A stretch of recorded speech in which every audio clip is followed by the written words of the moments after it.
അനുഗ്രഹിക്കപ്പെട്ട ഈ കർത്തൃ ദിവസത്തിനായി ദൈവത്തെ സ്തുതിക്കുകയാണ്. ദൈവസന്നിധിയിൽ വീണ്ടും കടന്നു വരുവാൻ വലിയവനായ ദൈവം തന്ന അവസരത്തിനായി സ്തോത്രം ചെയ്യുന്നു. ചെറിയ കൂട്ടമായി കർത്താവിൻ്റെ സന്നിധിയിൽ ദൈവത്തിൻ്റെ വചനം ധ്യാനിക്കുവാൻ നമ്മളായിരിക്കുകയാണ്. കഴിഞ്ഞ ദിവസങ്ങളിലൊക്കെ നമ്മൾ ചിന്തിച്ചു പോയ കാര്യത്തിൻ്റെ ഒരു തുടർച്ച പോലെയാണ് നമ്മൾ ഇന്നും പറഞ്ഞു പോകാനായിട്ട് ആഗ്രഹിക്കുന്നത്. ഞാൻ പതിവിലിരുന്ന് സംസാരിക്കുന്ന സ്ഥലത്ത് നിന്നല്ല ഇന്ന് സംസാരിക്കുന്നത്. കുറച്ച് യാത്രകളൊക്കെ ഉണ്ടായിരുന്നു. യാത്രകളുടെ ഒരു അവസാനം എന്ന നിലയിൽ ഇന്ന് മറ്റൊരു ദിക്കിലിരുന്നാണ് സംസാരിക്കുന്നത്. ഇന്നലെ വൈകിട്ടത്തെ മീറ്റിംഗ് കഴിഞ്ഞപ്പോൾ ഞാൻ സഹോദരങ്ങളോട് പറയായിരുന്നു, ഈ സ്ഥിരം കിടക്കുന്ന സ്ഥലത്ത് നിന്ന് മറ്റൊരു സ്ഥലത്ത് പോയി കിടന്നാൽ ചിലർക്ക് ഉറക്കം വരില്ലെന്ന്. അതുപോലെ എനിക്കും അങ്ങനത്തെ ഒരു പ്രശ്നമുണ്ട്. ഈ നമ്മൾ സ്ഥിരം ഇരുന്ന് പ്രസംഗിക്കുകയും കൈകാര്യം ചെയ്യുന്ന എനിക്കൊരു തഴക്കവും പഴക്കവും വന്നു കഴിഞ്ഞു. തഴക്കം വന്ന പെന്തിക്കോസുകാരെന്ന് പറഞ്ഞ പോലെ ഒരു തഴക്കം വന്നു. അപ്പോൾ വേറൊരു പുതിയ സ്ഥലത്ത് ചെല്ലുമ്പോൾ ഈ കാര്യങ്ങൾ അറേഞ്ച് ചെയ്യാനും അത് ശരിയാണോ, കറക്റ്റാണോ, സെറ്റിങ്സ് ഓക്കെ ആണോ, ശബ്ദം ക്ലിയർ ആണോ, ഇവിടെയാണെങ്കിൽ ഈ റൂമിനകത്ത് റേഞ്ച് അശേഷം ഇല്ല. കേൾക്കാമോ ഓക്കെ, കേൾക്കാൻ പറ്റുന്നില്ലെങ്കിൽ ഇടയ്ക്ക് പറയുക. അപ്പോൾ അങ്ങനത്തെ പരിമിതമായ സാഹചര്യത്തിൽ ഇരുന്നുകൊണ്ടാണ് ഞാൻ സംസാരിക്കുന്നത്. ഇന്നലെ വൈകിട്ടും ഒക്കെ ഒരു ഗൗരവമായ വിഷയമാണ് പറഞ്ഞ് മുന്നോട്ട് കൊണ്ടുവന്നത്. പക്ഷെ എനിക്കതങ്ങ് ആസ്വദിച്ച് പറയാൻ കഴിഞ്ഞില്ല. പറഞ്ഞോന്ന് ചോദിച്ചാൽ പറഞ്ഞു. അതായത് കഴിഞ്ഞ 2 ആഴ്ച നമ്മൾ സംസാരിച്ച വിഷയം അത് ഗൗരവമായ വിഷയമാണ്. ഈ പറഞ്ഞ പോലെ ആസ്വദിച്ച് തന്നെയാണ് പറഞ്ഞത്. കഴിഞ്ഞ സൺഡേയിൽ നമ്മളുടെ മെസ്സേജ് നമ്മൾ യൂട്യൂബിൽ അപ്ലോഡ് ചെയ്തത് ധാരാളം പേര് കണ്ടിട്ടുണ്ട്, ധാരാളം പേര് കമൻറ്റ് ചെയ്തിട്ടുണ്ട്. നമ്മൾ സംസാരിച്ചു പോയ കാര്യം ചിന്തിക്കേണ്ട കാര്യങ്ങളാണ്. ആരോ 1-2 പേര് അളിഞ്ഞ കോമഡിയാണ് ഈ പറയുന്നതെന്നൊക്കെ പറഞ്ഞു. അതായത് നമ്മൾ പറഞ്ഞു കൊണ്ടുവന്നല്ലോ, ഈ പത്രോസാകട്ടെ പൗലോസാകട്ടെ ആദിമ അപ്പസ്തലന്മാരാരെങ്കിലും ഇന്നത്തെ ഈ എപ്പിസ്കോപ്പൽ സഭകളിലെ ശുശ്രൂഷാ വൃന്ദങ്ങളിൽ നിൽക്കുന്നവരുടെ ഡ്രസ് കോഡുകൾ യൂസ് ചെയ്യുന്നുണ്ടായിരുന്നോ എന്നൊക്കെ നമ്മൾ ചോദിച്ചായിരുന്നു. അതൊരു നിസ്സാര സമയമേ ചോദിച്ചുള്ളൂ. പക്ഷേ ഹെഡിങ് അതാ കൊടുത്തത്. വേറെ പല കാര്യങ്ങളുമാണ് നമ്മൾ കൂടുതൽ വിസ്തരിച്ച് പറഞ്ഞത്. എന്നാൽ ഈ ഒരു കാര്യം അങ്ങ് ഹെഡിങ് ആയിട്ട് കൊടുത്തെന്ന് മാത്രം. ഹെഡിങ്ങുകൾക്ക് ക്ഷാമമുണ്ട് സഹോദരങ്ങളെ. അതുകൊണ്ട് കിട്ടിയ ഹെഡിങ് അങ്ങ് കൊടുത്തു. എന്തായാലും ധാരാളം പേര് കാണാനും കേൾക്കാനും ഇടയായി. ഓക്കെ, അപ്പം നമ്മൾ ഇങ്ങനെ കമൻറ്റൊക്കെ പറഞ്ഞവരോട് തിരിച്ചു പറഞ്ഞ കാര്യം ഇത്രയേ ഉള്ളൂ. നിങ്ങൾക്ക് വചനത്തിൽ നിന്ന് എന്തെങ്കിലും സംസാരിക്കാനുണ്ടെങ്കിൽ സംസാരിക്കാം.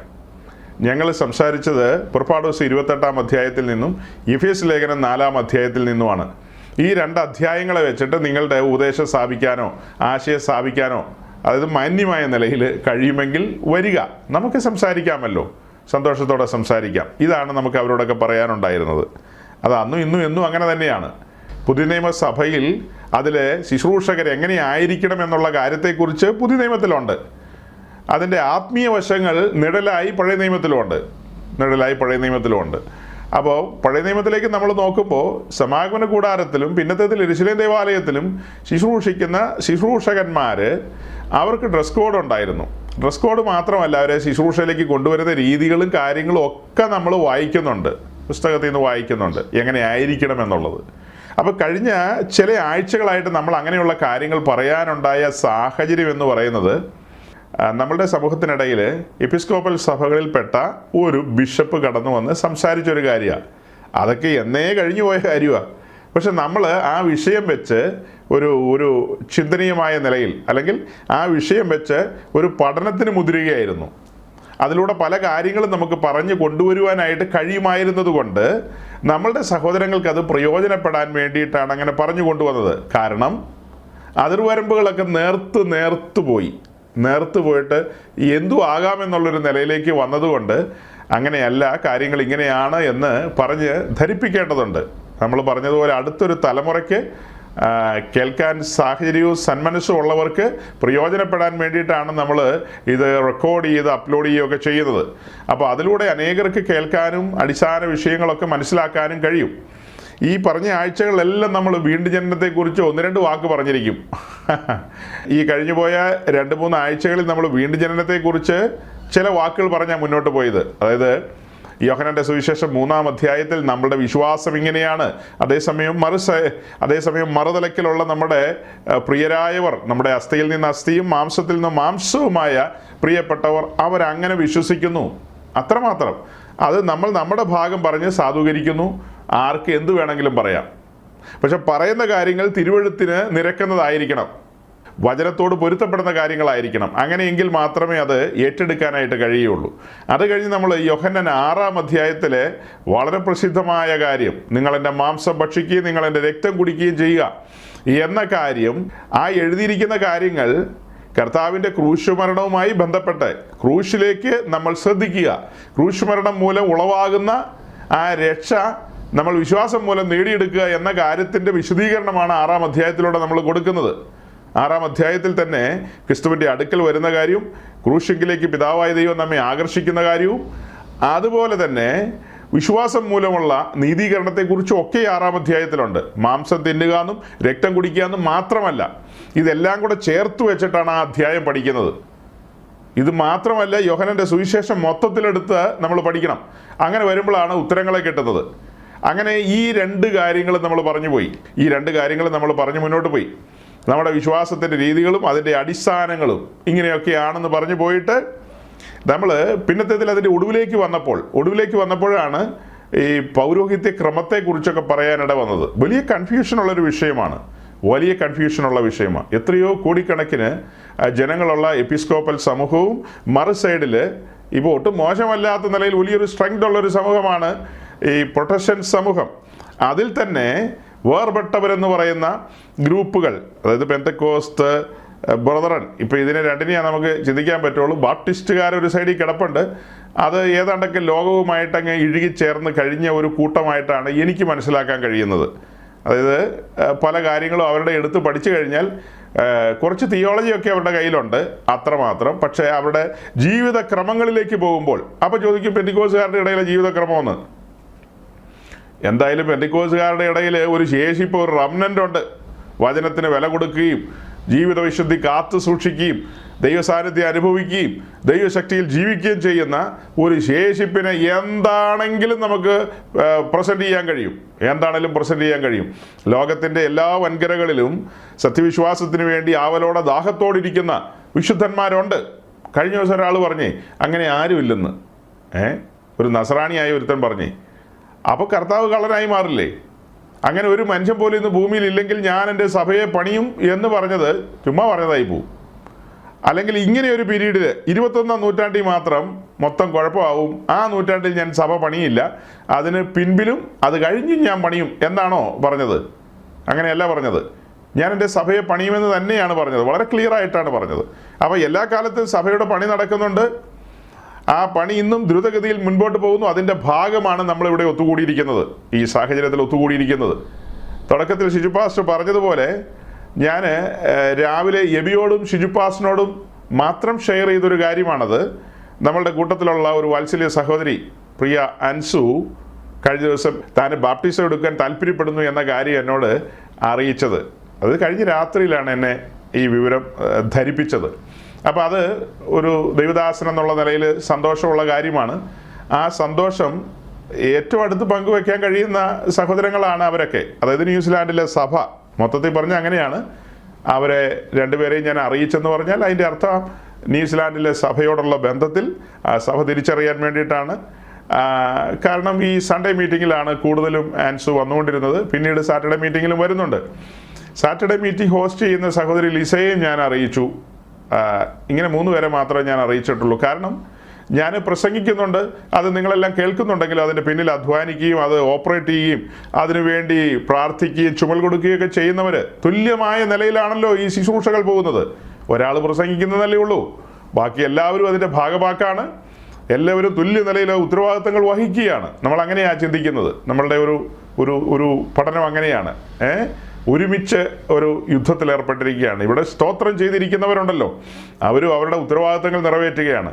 അങ്ങനെ കഴിഞ്ഞ നാളുകളിൽ നമ്മൾ തിരിഞ്ഞു നോക്കിക്കഴിഞ്ഞാൽ നമ്മുടെ സഹോദരൻ സെബാസ്റ്റ്യൻ ജോസഫ്, അദ്ദേഹത്തെ ഞാൻ തന്നെയാണ് കഴിഞ്ഞ മാസം കേരളത്തിൽ പോയപ്പോൾ സ്നാനപ്പെടുത്തിയത്. അതുപോലെ അതിനു മുൻപും വേറെ ചില സഹോദരങ്ങളെയൊക്കെ നമുക്ക് ഈ വിശ്വാസ വഴിയിലേക്ക് കൊണ്ടുവരാനായിട്ട്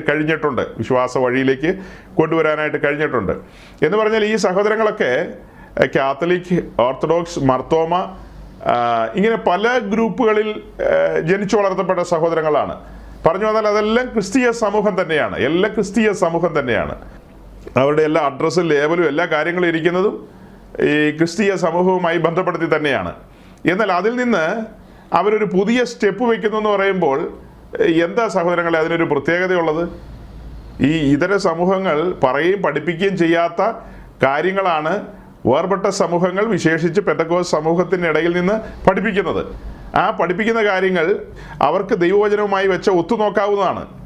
ദൈവവചനവുമായി വെച്ച് ഒത്തുനോക്കി അത് വചനത്തിന് നിരക്കുന്നതാണെന്ന് കണ്ടാലാണ് ചൂടുവെക്കേണ്ടത്. അങ്ങനെയാണ് ഓരോരുത്തരും ചൂടുവെച്ച് കഴിഞ്ഞ നാളുകളിൽ മുൻപോട്ട് വന്നത്. ക്രിസ്തീയ സമൂഹത്തിൻ്റെ നടുവിൽ നിന്ന് ദൈവം ഒരുക്കിക്കൊണ്ടുവന്ന ഒരു ആത്മീയ മൂവ്മെൻ്റാണ് പെന്തക്കോസ്ത് സമൂഹം എന്ന് പറയുന്നത്. ഒരു ആത്മീയ മുന്നേറ്റമാണത്. തളർന്നും വേച്ചും വിറച്ചും ഒക്കെ കിടന്ന ആ സമൂഹത്തിൻ്റെ നടുവിൽ പരിശുദ്ധാത്മാവിൻ്റെ പ്രവർത്തനം ശക്തിയോടെ വന്നപ്പോൾ അനേകര് ആ പ്രവർത്തനത്തിൻ്റെ ഭാഗമായി ഇറങ്ങിത്തിരിച്ചു. അവിടെ എന്താ സംഭവിച്ചത്? അവരുടെ ആത്മനേത്രം കൂടുതൽ പ്രകാശിച്ചു, കണ്ണുകൾ തുറന്നു, വചനത്തിൻ്റെ സത്യങ്ങൾ ഗ്രഹിക്കാൻ കഴിഞ്ഞു, വീണ്ടും ജനനത്തിൻ്റെ അടിസ്ഥാനങ്ങൾ മനസ്സിലായി, സുവിശേഷ പ്രസംഗങ്ങൾ ശക്തിയോടെ ഘോഷിക്കപ്പെട്ടു. അങ്ങനെ സുവിശേഷം ശക്തിയോടെ ഘോഷിക്കപ്പെട്ടപ്പോൾ ഈ ചതഞ്ഞെന്ന് പറഞ്ഞ് കിടന്ന സമൂഹത്തിലുള്ള പ്രിയപ്പെട്ടവർ പലരും അവർക്ക് ഉത്സാഹം വന്നു, ഉന്മേഷം വന്നു, ആത്മാവിൽ ഒരു തട്ടിയുണർത്തൽ വന്നു, അവരുടെ ഉള്ളിലൊരു ഉത്സാഹവും ചൊടിപ്പും വന്നു. അങ്ങനെ അവർ വചനത്തോട് പ്രതികരിച്ചു തുടങ്ങി, ആത്മാവിൻ്റെ സ്പർശനം അനുഭവിക്കാൻ തുടങ്ങി, കണ്ണുകൾ തുറക്കപ്പെട്ടു. അല്ലാതെ വേറെ ഇവിടെ മായാവിലാസങ്ങളൊന്നും നടന്നില്ല. സുവിശേഷം അവരെ സ്പർശിച്ചു. യേശുക്രിസ്തുവിൻ്റെ ബലിമരണത്തിൻ്റെ ആഴങ്ങൾ, അതിനോടനുബന്ധിച്ചുള്ള കാര്യങ്ങൾ, ഇതെല്ലാം അവരെ സ്പർശിച്ചു കഴിഞ്ഞപ്പോൾ അവർ വചനത്തോട് ദാഹമുള്ളവരായി തീർന്നു. പിന്നീട് അവരുടെ വീണ്ടും ജനനാനുഭവത്തിൽ, രക്ഷയോടുള്ള ബന്ധത്തിൽ അവർ ദൈവരാജ്യത്തിൽ പ്രവേശിച്ച് അവർക്ക് വചനത്തോട് വലിയ ദാഹവും വിശപ്പും വന്നു. ഇന്ന് അല്പം മുമ്പുള്ള എൻ്റെ മെസ്സേജിനകത്ത്, ഇപ്പം ആ മെസ്സേജ് കഴിഞ്ഞിട്ട് ഞാൻ ഓടി വന്നുള്ളൂ, ആ മെസ്സേജിൽ ഞാൻ ഇവിടെയുള്ള സഹോദരങ്ങളോടും പറഞ്ഞത് ഇത്രയേ ഉള്ളൂ. അതായത് 1 പത്രോസ് 1:23 വാക്യം വായിച്ചു കേൾപ്പിച്ചു. അതായത് കെടുന്ന ബീജത്താലല്ല, കെടാത്ത ബീജത്താലാണ് വീണ്ടും ജനിക്കുന്നത്. അത് പറഞ്ഞു കഴിഞ്ഞിട്ട് നേരെ 2-ാം അധ്യായത്തിൻ്റെ തുടക്കത്തിലേക്ക് വന്നപ്പോൾ പറഞ്ഞു, അങ്ങനെ വീണ്ടും ജനിച്ചവന് വചനമെന്ന മായമില്ലാത്ത പാല് കുടിക്കാനുള്ള ദാഹമുണ്ടാകും. രക്ഷിക്കപ്പെട്ടു എന്നുള്ളതിൻ്റെ ഏറ്റവും വലിയ തെളിവാണത്, വചനത്തോടുള്ള ദാഹം, വചനത്തോടുള്ള വിശപ്പ്. കാരണം ഒരുവൻ രക്ഷിക്കപ്പെടുമ്പോൾ അവൻ്റെ ഉള്ളിൽ ഒരു അകത്തെ മനുഷ്യൻ വന്നിട്ടുണ്ട്, ഒരു ആത്മമനുഷ്യൻ. ആ അകത്തെ മനുഷ്യൻ്റെ ഭക്ഷണം എന്ന് പറയുന്നത് ദൈവവചനമാണ്. ആ വചനം അവന് ലഭിക്കണം. ആ വചനം ലഭിച്ചെങ്കിൽ മാത്രമേ ആത്മീയത്തിൽ പുഷ്ടി വയ്ക്കുകയുള്ളൂ, ആത്മീയത്തിൽ മുന്നേറ്റങ്ങൾ ഉണ്ടാകുകയുള്ളൂ, കരുത്തുറ്റൊരു ആത്മീയ ജീവിതം നയിക്കാൻ കഴിയുകയുള്ളൂ. അതേസമയം 2-ാം വത്തിക്കാൻ കൗൺസിലിലാണെന്നാണ് എനിക്ക് തോന്നുന്നത് കത്തോലിക്ക സഭ ബൈബിൾ സാമാന്യജനം വായിക്കുന്നത് നിരോധിച്ചത്. പല സിനഡുകളുണ്ട്, സിനഡുകളൊക്കെ മാറിപ്പോകാം, കാരണം ഞാനിപ്പോൾ അത് പറയാനിരുന്നതല്ലല്ലോ. അപ്പോൾ 2-ാം വത്തിക്കാൻ സുനഹദോസിലാണ് ഈ പുസ്തകം തൽക്കാലം സാമാന്യജനം വായിക്കണ്ട എന്ന ഒരു തീരുമാനത്തിലെത്തിയത്.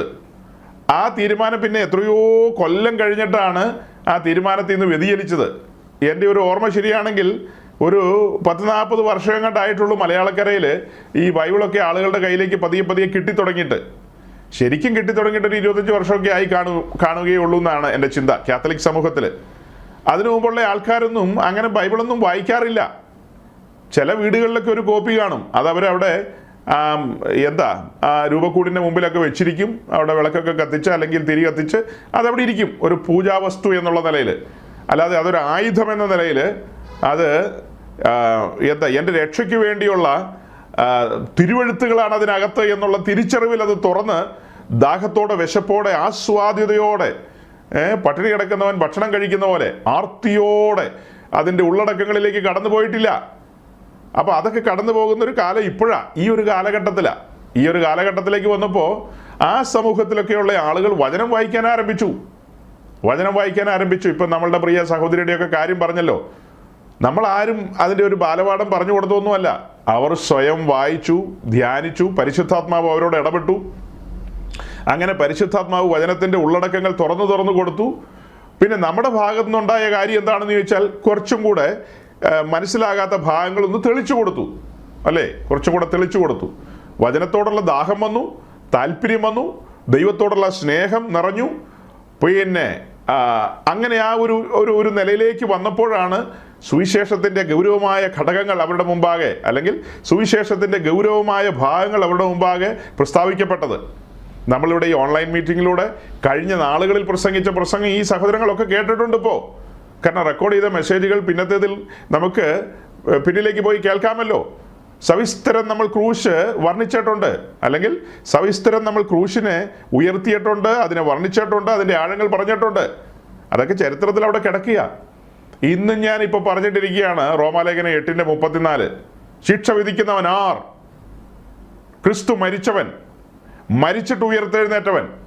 അങ്ങനെയാണ് റോമർ 8:34 പറയുന്നത്. ഒന്ന് വായിക്കാൻ ഷിജു പാസ്റ്റർ, റോമർ 8:34. ഈ പ്രിയ സഹോദരങ്ങൾ അങ്ങനത്തെ ഒരു തീരുമാനത്തിലേക്കൊക്കെ വന്നപ്പോൾ നമ്മുടെ ഉള്ളിലും വലിയ സന്തോഷമാണ്. ഈ മുഴുലോകവും ഈ മുഴുലോകവും നമ്മുടെ പേരിൽ പതിച്ചു തരുന്നത് പോലെയാണ്. നമ്മൾ ആരും അങ്ങോട്ടും ഇങ്ങോട്ടും ഒന്നും നേരിട്ട് ഇങ്ങനെ അങ്ങോട്ടും കണ്ടിട്ട് പോലുമില്ല. ചിന്തിക്കണം. ക്രൂശിൻ്റെ ശക്തിയാണത്. ക്രൂശിലെ ഒഴുകിയ രക്തത്തിൻ്റെ പവറാണത്. ആ രക്തമാണ് നമ്മയെല്ലാം വീണ്ടെടുത്തത്, ഒരു കുടുംബത്തിലെ അംഗമാക്കിയത്, ഒരപ്പൻ്റെ മക്കളാക്കിയത്. അതൊരു ചരിത്ര സംഭവമല്ലേ? ഒരു വീട്ടിലൊരു അമ്മയ്ക്ക് 5-6 കുട്ടികളുണ്ടായി കഴിഞ്ഞാൽ ആ കുട്ടികളെല്ലാം സഹോദരങ്ങളാണ്, ജ്യേഷ്ഠാനുജന്മാരാണ്. അങ്ങനെയൊക്കെ രീതിയിലാണല്ലോ പരിഗണിക്കുന്നത്. അതുപോലെ നമുക്ക് ദൈവകുടുംബത്തെ വീണ്ടും ജനിക്കാൻ അവസരം ലഭിച്ചു. ദൈവകുടുംബത്തിലെ ആദ്യജാതൻ യേശുക്രിസ്തു. നമ്മൾ അനേക സഹോദരന്മാരെന്ന നിലയിൽ നമ്മൾ ഓരോരുത്തരും ആ കുടുംബത്തിലേക്ക് ഓരോരോ സമയങ്ങളിലാണ് വന്നുപെട്ടത്. ചിലർ 10 വർഷമായി വന്നിട്ട്, ചിലർ 20 വർഷമായി, ചിലർ 40 വർഷമായി. അങ്ങനെ പല കാലങ്ങളിൽ പല സമയങ്ങളിൽ നമ്മൾ ആ കുടുംബത്തിലെ അംഗമായി തീർന്നു. ആ കുടുംബത്തിലെ അംഗമായി തീരുക എന്ന് പറഞ്ഞാൽ അതൊരു ഭാഗ്യപദവിയല്ലേ? ഭാഗ്യപദവിയല്ലേ? നിങ്ങൾ ആ കുടുംബത്തിലെ അംഗമായി കാലെടുത്ത് വെച്ച് ആ സെക്കൻഡിൽ തന്നെ നിങ്ങൾ അനുഗ്രഹിക്കപ്പെട്ടവരാകട്ടോ. ഞാൻ എൻ്റെ പ്രിയ സഹോദരിയോട് പറഞ്ഞു കൊടുക്കുക കേട്ടോ, നിങ്ങളെല്ലാം കേട്ടോ. കുഞ്ഞെ, നീ യേശു ക്രിസ്തുവിനെ നിന്റെ സ്വന്തം രക്ഷിതാവും കർത്താവുമായി സ്വീകരിച്ച ആ സെക്കൻഡിൽ നീ ഒരു അനുഗ്രഹിക്കപ്പെട്ടവളായി മാറി. നീ ഒരു ശപിക്കപ്പെട്ടവളല്ല, നീ ശപിക്കപ്പെട്ടവളായിരുന്നു. നീ ആദമിൻ്റെ മകളായിരുന്നു. ആ ശാപം നിന്റെ മേലുണ്ടായിരുന്നു, പാപം നിന്നിൽ വസിച്ചിരുന്നു. ക്രിസ്തുവിനെ നീ സ്വന്തം രക്ഷിതാവായി സ്വീകരിച്ച സമയത്ത് നിന്നിലുള്ള പാപം പുറത്തുപോയി. തലസ്ഥാനത്തേക്കാണ് പരിശുദ്ധ റൂഹ കടന്നു വന്നത്. പരിശുദ്ധാത്മാവ് കടന്നു വന്നപ്പോൾ വെറുതെയല്ല വന്നത്, ജീവനുമായിട്ടാണ് വന്നത്, നിത്യജീവനുമായിട്ട്. പരിശുദ്ധാത്മാവ് നിത്യജീവനകത്ത് നിക്ഷേപിച്ചു. അങ്ങനെ പിതൃപുത്ര പരിശുദ്ധാത്മാവാൻ ത്രിയേക ദൈവം വാസം ചെയ്യാൻ ആരംഭിക്കുന്ന ഒരു ജീവിതമായി മാറുകയാണ്. അങ്ങനത്തെ ഒരു ജീവിതം എന്ന് പറഞ്ഞാൽ അത് ഭാഗ്യപദവിയല്ലേ? ഇവിടുത്തെ മുകേഷ് അംബാനിയുടെ ജീവിതത്തിൽ പിതൃപുത്ര പരിശുദ്ധാത്മാവാൻ ത്രിയേക ദൈവം വാസം ചെയ്യുന്നില്ല. നമ്മുടെ വാത്സല്യ സഹോദരിയാകട്ടെ, ഇവിടെ ഇരിക്കുന്ന സഹോദരന്മാരാകട്ടെ, മറ്റു പ്രിയപ്പെട്ടവരാകട്ടെ, ഈ ഇരിക്കുന്നവരുടെ എല്ലാം ജീവിതത്തിൽ സൃഷ്ടാവായ ദൈവം, ത്രിയേകനാം ദൈവം വാസം ചെയ്യുകയാണ്. നമ്മെ ഓരോരുത്തരെയും തൻ്റെ മന്ദിരം എന്ന നിലയിൽ ഉയർത്തി നിർത്തിയിരിക്കുകയാണ്. സ്വർഗ തലങ്ങളിൽ നമ്മെ ഇരുത്തിയിരിക്കുകയാണ്. ഭാഗ്യപദവിയാണ്. നിങ്ങൾ അങ്ങനെ ചിന്തിച്ചില്ലെങ്കിൽ നിങ്ങൾക്ക് മുന്നോട്ട് പോകാൻ കഴിയില്ല. നിങ്ങൾക്ക് ക്രിസ്ത്യാനിറ്റി ആസ്വദിക്കാൻ കഴിയില്ല. ക്രിസ്ത്യാനിറ്റി ആസ്വദിക്കേണ്ട ഒന്നാണ്, അത് അനുഭവിക്കേണ്ട ഒന്നാണ്. അതിൻ്റെ ത്രില്ലൊന്ന് വേറെയാണ്, അതിൻ്റെ ശക്തിയും മഹിമയും ഒന്ന് വേറെയാണ്. അത് മനസ്സിലാക്കണം സഹോദരങ്ങളെ, അത് മനസ്സിലാക്കണം. എന്നാൽ പൗലോസും പത്രോസും രണ്ടുപേരും പറഞ്ഞ 2 സെനൻസുകളുണ്ട് കേട്ടോ. അത് കുഴപ്പിക്കുന്നതാണ്. അതിൽ തട്ടിക്കിടക്കുകയാണ് അനേകർ. അതായത് പത്രോസ് പറഞ്ഞത് നാം അനുഗ്രഹം അനുഭവിക്കാൻ വിളിക്കപ്പെട്ടു എന്നാണ്. റോമാലേഖനത്തിലെ വാക്യം എടുത്തു വെച്ചിരിക്കുകയാണ്, വായിക്കാം. ഞാനൊന്ന് പറഞ്ഞോട്ടെ. അതായത് പത്രോസ് പറയുകയാണ് നാം അനുഗ്രഹം അനുഭവിക്കാൻ വിളിക്കപ്പെട്ടിരിക്കുന്നെന്ന്. അത് വാസ്തവമാണ്. നാം രക്ഷിക്കപ്പെടുമ്പോൾ മഹത്വത്തിൻ്റെ പ്രത്യാശയെ ക്രിസ്തു നമ്മുടെ ഉള്ളിൽ വരികയല്ലേ? അതല്ലേ അനുഗ്രഹം? ആ അനുഗ്രഹം നമ്മിലേക്ക് വന്നു കഴിഞ്ഞു. നമ്മൾ അനുഭവിച്ചു തുടങ്ങിയാണ്. ഇനി അനുഗ്രഹ പൂർത്തിയെക്കുറിച്ച് പൗലോസ് പറയുന്നുണ്ട്. നാം അനുഗ്രഹം അനുഭവിക്കാൻ വിളിക്കപ്പെട്ടിരിക്കുന്നു. ഇനി ആ അനുഗ്രഹ പൂർത്തിയെക്കുറിച്ചാണ് പൗലോസ് പറയുന്നത്. 2 അപ്പോസ്തലന്മാരും പറഞ്ഞ ആ 2 കാര്യം നിങ്ങളുടെ കണ്ണിൻ്റെ മുമ്പിൽ ഞാൻ വെക്കുക. പത്രോസ് പറഞ്ഞ് നാം അനുഗ്രഹം അനുഭവിക്കാൻ വിളിക്കപ്പെട്ടു. നമ്മളുടെ കഴിഞ്ഞകാല പഠനം, അതെ ഇവിടെയാണല്ലോ, സൺഡേയിലാണല്ലോ പഠനം നടന്നത്, ടാബർനാക്കിൾ സ്റ്റഡി നടന്നത്. ടാബർനാക്കിൾ സ്റ്റഡിയിലേക്ക് നമ്മൾ വരുമ്പോൾ പാപത്തിൽ കിടന്ന നമ്മെ സുവിശേഷം കേൾപ്പിച്ച് ദൈവരാജ്യത്തേക്ക് കൊണ്ടുവന്നു. അതായത് ബലിപീഠത്തിൻ്റെ ചുവട്ടിലേക്ക്, അഥവാ കാൽവറി ക്രൂശിങ്കിലേക്ക് കൊണ്ടുവന്നു. അവിടെ നമ്മുടെ ഉദ്ധാരണം നടന്ന ഇടമാണ്. അവിടെ നിന്നുകൊണ്ടാണ് നമ്മൾ പറയുന്നത് മഹത്വത്തിൻ്റെ പ്രത്യാശയായ ക്രിസ്തു എൻ്റെ ഉള്ളിൽ വാസം ചെയ്യുന്നു. അവിടെ അനുഗ്രഹത്തിൻ്റെ അഡ്വാൻസ് ലഭിക്കപ്പെടുകയാണ്, ആരംഭം കുറിക്കപ്പെടുകയാണ്. നാം അനുഗ്രഹത്തിലേക്ക് പ്രവേശിച്ചു. ഇനി അനുഗ്രഹ പൂർത്തി എന്ന് പറയുന്നത് അവിടെ മുതൽ നമ്മളൊരു ഓട്ടത്തിലാണ്, അവിടെ മുതൽ നമ്മളൊരു യാത്രയിലാണ്. ആ യാത്ര ചെന്ന് അവസാനിക്കുന്ന വിശുദ്ധ പർവ്വതത്തിലാണ്, ആ യാത്ര ചെന്ന് അവസാനിക്കുന്നത് അതിപരിശുദ്ധ സ്ഥലത്താണ്. ആ അതിപരിശുദ്ധ സ്ഥലത്തേക്ക് ചെല്ലുന്നതിന് മുമ്പേ നമ്മൾ കണ്ടിട്ടുള്ളൊരു വാക്യമാണ് ഗലാത്യ ലേഖനത്തിലെ വാക്യം, സ്നാനത്തോടുള്ള ബന്ധത്തിൽ. അതായത് ഈ പ്രാകാരത്തിൽ യാഗപീഠത്തോട് ചേർന്ന് നിൽക്കുകയാണ്, രക്ഷാനുഭവത്തിലേക്ക് വന്നു, ഇനി അടുത്ത സ്നാനത്തിലേക്ക് പോവുകയാണ്, ക്രിസ്തുവിനോട് ചേരുകയാണ് സ്നാനത്തിൽ. പിന്നത്തേതിൽ ആ യാത്ര മുൻപോട്ട് പോയി മുൻപോട്ട് പോകുക എന്നൊക്കെ പറഞ്ഞാൽ എങ്ങനെയാണ്? തനിച്ചല്ലല്ലോ പോകുന്നത്, പരിശുദ്ധാത്മ സാന്നിധ്യത്തിലല്ലേ മുന്നോട്ട് പോകുന്നത്. കർത്താവിനോട് സംസാരിച്ചും കർത്താവിൻ്റെ സാന്നിധ്യം അനുഭവിച്ചും ആ സ്വരം കേട്ടും ഒക്കെയല്ലേ മുന്നോട്ട് പോകുന്നത്. അങ്ങനെയല്ലേ മുന്നോട്ട് പോകുന്നത്. അങ്ങനെ മുന്നോട്ട് പോയി അതിൻ്റെ അവസാനം, അതിൻ്റെ അന്തം എന്ന് പറയുന്നത് ക്രിസ്തുവിനോട് പറ്റിച്ചേരുകയാണ്. രണ്ടുപേർ തങ്ങളിൽ ഒത്തിട്ടല്ലേ നടക്കുന്നത്. ആമോസ് പറയുന്ന പോലെ രണ്ടുപേർ തങ്ങളിൽ ഒത്തിട്ടല്ലാതെ ഒരുമിച്ച് നടക്കാൻ കഴിയുമെന്നാണ് ചോദിക്കുന്നത്. അപ്പോൾ രണ്ടുപേരും ഒത്താണ് നടക്കുന്നത്, രണ്ടുപേരും ഒത്തു നടക്കുകയാണ്. ആ നടപ്പ് ആരംഭിക്കുന്ന എവിടെ? യാഗപീഠത്തിൻ്റെ ചുവട്ടിൽ നിന്നാണ്. യാഗപീഠത്തിൻ്റെ അവിടുത്തെ കാഴ്ച എന്താ? നമ്മുടെ പ്രിയ സഹോദരിയെ വീണ്ടെടുക്കുവാൻ വേണ്ടി സ്വർഗ മഹിമകളെ വെടിഞ്ഞ് ഈ താണഭൂമിയിൽ താണിറങ്ങി വന്ന മെഷിക, അതായത് നമ്മുടെ വീണ്ടെടുപ്പുകാരൻ, അവൻ തകർക്കപ്പെട്ടവനായി, ഉടയ്ക്കപ്പെട്ടവനായി, പീഡനത്താലും ശിക്ഷാവിധിയാലും ബലിപീഠത്തിൽ കിടക്കുന്ന കാഴ്ച പരിശുദ്ധാത്മാവ് കാണിക്കുകയാണ്, കണ്ണിൻ്റെ മുമ്പിൽ വരച്ചു വെച്ച് കൊടുക്കുകയാണ്. ആ കാഴ്ച കണ്ടാണ് നമ്മൾ സറണ്ടർ ചെയ്തത്, നാം നമ്മുടെ രക്ഷയിലേക്ക് വന്നത്. സ്നാനമൊക്കെ പിന്നത്തെ കാര്യമാണ്, നാം ആ രക്ഷയിലേക്ക് വന്നത്. അങ്ങനെ ആ രക്ഷ ആസ്വദിച്ചു നിൽക്കുന്ന നിമിഷത്തിൽ പരിശുദ്ധാത്മാവ് സകല സത്യത്തിലും വഴി നടത്തുകയാണ്. വിശ്വാസ സ്നാനത്തിൻ്റെ ആഴം. കാരണം ഈ രക്ഷ ആസ്വദിച്ച് നിൽക്കുമ്പോഴും ശൈത്താൻ ക്ലെയിം ചെയ്യും, നമ്മുടെ ദേഹത്തിന്മേലും ദേഹിയുടെ മേലും സാത്താൻ അവകാശം പറയും. അതിൻ്റെ നിഴലാണ് മിസ്രൈം വിട്ട ഇസ്രായേലിൻ്റെ മേൽ ഫറവോൻ ക്ലെയിം ചെയ്തത്. ചെങ്കടൽ കടക്കുന്നതിന് മുമ്പ് അവൻ എന്താ പറഞ്ഞത്? എല്ലാത്തിനെയും മടക്കി കൊണ്ടുപോകുന്ന ഫറവോന്റെ ആത്മാവ്, സാത്താന്റെ നിഴലായിട്ട് നിൽക്കുന്നു ഫറവോൻ. അപ്പോൾ മടക്കി കൊണ്ടുപോകുവാൻ സാത്താൻ ദൈവസന്നിധിയിൽ ക്ലെയിം ചെയ്യും, ദൈവസന്നിധിയിൽ ഉണർത്തിക്കും. ഈ ശരീരം, ഈ വ്യക്തിയുടെ ശരീരം, ഇത് എനിക്ക് സമർപ്പിക്കപ്പെട്ടതാണ്, അനീതിയുടെ ആയുധങ്ങളായി എനിക്ക് സമർപ്പിക്കപ്പെട്ട ശരീരമാണിത്. അപ്പോൾ എനിക്കിതിനകത്ത് അവകാശമുണ്ടെന്നുള്ള നില വരുമ്പോൾ ദൈവത്തിനൊന്നും പറയാൻ പറ്റില്ല. ലീഗലി അത് സൈത്താൻ പറയുന്നത് കറക്റ്റാണ്. രക്ഷയിൽ നമ്മുടെ ആത്മാവിൻ്റെ വീണ്ടെടുപ്പ് സാധിപ്പിച്ചു എന്നുള്ളത് സത്യമാണെങ്കിലും ദേഹിയുടെ മേൽ അവൻ ക്ലെയിം ചെയ്യും. സ്നാനത്തിൽ എന്താ സംഭവിക്കുന്നത്? സൈത്താനുമായിട്ടുള്ള എല്ലാ അക്കൗണ്ടും, ഈ ലോകത്തിൻ്റെ പ്രഭുവായവനുമായിട്ടുള്ള എല്ലാ കണക്ഷനും അവിടെ മുറുകിയാണ്. അവനുമായി ബന്ധമുള്ള ആ പഴയ മനുഷ്യനെ ആ ജലക്കല്ലറയിൽ നമ്മൾ സ്നാനം ഓർ മാമോദീസ എന്നൊക്കെ പറഞ്ഞാൽ നമ്മെ സംബന്ധിച്ച് ഫ്യൂണറൽ സർവീസാണ്. ശവസംസ്കാര ശുശ്രൂഷ എന്ന് പറയും. ആദാമിലൊരു മകനെ, ആദാമിലൊരു മകളെ അവിടെ അടക്കുകയാണ്. പിന്നത്തേതിൽ അവിടെ നിന്ന് ഉയർത്തെഴുന്നേറ്റ് വരുന്ന ആരാ? ജീവന്റെ പുതുക്കത്തിൽ നടക്കാൻ ഒരു പുതിയ സൃഷ്ടിയാണ് പിന്നീട് ഉയർത്തെഴുന്നേറ്റ് വരുന്നത്. ഉയർപ്പിൻ ശക്തിയാലാണ് വരുന്നത്, പുനരുദ്ധാന ശക്തിയാലാണ് വരുന്നത്. അങ്ങനെ പുനരുദ്ധാന ശക്തിയിൽ വരുന്ന വ്യക്തിയോടുള്ള ബന്ധത്തിലാണ് ഞാൻ പറഞ്ഞത്. ആ യാത്ര ആരംഭിക്കുകയാണ്. ഇപ്പം ഇവിടെ അനുഗ്രഹം ആരംഭിച്ചു, അനുഗ്രഹം അനുഭവിച്ചു തുടങ്ങി. ആ അനുഗ്രഹം അനുഭവിച്ചാണ് ജീവിതാന്ത്യം വരെ പോകുന്നത്. അല്ലാതെ നാം ശപിക്കപ്പെട്ട അവസ്ഥയിലല്ല, നാം അനുഗ്രഹിക്കപ്പെട്ട അവസ്ഥയിലാണ്, നാം ദൈവരാജ്യത്തിലാണ്. പാലും തേനും ഒഴുകുന്ന അനുഭവത്തിലേക്കാണ് വിളിച്ചിരിക്കുന്നത്, വാക്ചത്തങ്ങളിലേക്കാണ് വിളിച്ചിരിക്കുന്നത്. അല്ലേ? എഫേസ്യ ലേഖനം 3-ാം അധ്യായത്തിൻ്റെ 6-ാം വാക്യം കഴിഞ്ഞ ദിവസം ഞാൻ വായിച്ച് കേൾപ്പിച്ചതാ. അതോ സുവിശേഷത്താൽ ജാതികൾ ക്രിസ്തുയേശുവിൽ കൂട്ടവകാശികളും പിന്നെ ഏകശരീരസ്ഥരും വാക്ചത്തങ്ങളിൽ പങ്കാളികളും ആകണമെന്നുള്ളതാണ് സുവിശേഷത്തിൻ്റെ നിശ്ചയം. അപ്പോൾ ക്രിസ്തുയേശുവിൽ കൂട്ടവകാശികളാകുകയാണ്. അനുഗ്രഹമല്ലേ? അവൻ്റെ മഹത്വമുള്ള ശരീരത്തിൻ്റെ ഭാഗമായി തീരുക അനുഗ്രഹമല്ലേ? പിന്നെ എന്നതാ നിങ്ങൾ അനുഗ്രഹം ഉദ്ദേശിച്ചത്? ഏതെങ്കിലും ഒരു ഇരുമ്പ് കഷ്ണത്തിൽ ഇച്ചിരി പെയിൻ്റ് അടിച്ച് അതിന് 4 വീലും പിടിപ്പിച്ച് അതിൻ്റെ മുമ്പിൽ ഒരു ബെൻസിൻ്റെ ചിഹ്നവും വെച്ച് കഴിഞ്ഞാൽ അത് നമ്മുടെ കാർപോർച്ചിൽ കിടന്ന് അതാണോ അനുഗ്രഹം? ഇതാണോ അനുഗ്രഹം? ഭക്തന്മാർക്ക് ഇതൊക്കെ അനുഗ്രഹമാണോ? അതെല്ലാം ചവറെന്ന ഭക്തന്മാർ പറയുന്നത്. ഭക്തന്മാർക്ക് അതെല്ലാം ചവറ സഹോദരങ്ങളെ. കഴിഞ്ഞ ദിവസം ഒരു പ്രസിദ്ധനായ പ്രഭാഷകൻ്റെ ഒരു പ്രസംഗത്തോടുള്ള ബന്ധത്തിൽ ഞാൻ ഇങ്ങനെ സംസാരിച്ചു പോയി. തിമത്തിയോസിൻ്റെ ലേഖനത്തിൽ നിന്ന് ഉണ്മാനും ഉടുക്കാനും ഉണ്ടെങ്കിൽ മതിയെന്ന് വിചാരിക്കുക എന്ന വാക്യം ഞാൻ അങ്ങ് ഏറ്റെടുത്തു. ഞാനതങ്ങ് എടുക്കുക എന്ന് മറ്റേ പുള്ളി പറഞ്ഞതുപോലെ. ആ വാക്യം എടുക്കാൻ പെന്തിക്കോസിൽ ആരുമില്ല. തൃശ്ശൂർ ഞാനിങ്ങ് എടുക്കുക എന്നല്ലേ പറഞ്ഞത്. അതുപോലെ ഈ 1 തിമോത്തിയോസ് 6-ാം അധ്യായത്തിൻ്റെ 8-ാം വാക്യം ഞാനിങ്ങ് എടുക്കുക എന്ന് പറയാൻ പെന്തിക്കോസിൽ ഒരു ഉദ്ദേശിമാരെ കിട്ടാനില്ല. അപ്പോൾ ആരും ഇല്ലാത്തതുകൊണ്ട് ഞാൻ എന്ത് ചെയ്തു, ഞാനങ്ങ് എടുക്കുക എന്ന് പറഞ്ഞു കഴിഞ്ഞ ആഴ്ച. ഈ ആഴ്ച എന്താ പറഞ്ഞതെന്നറിയാമോ?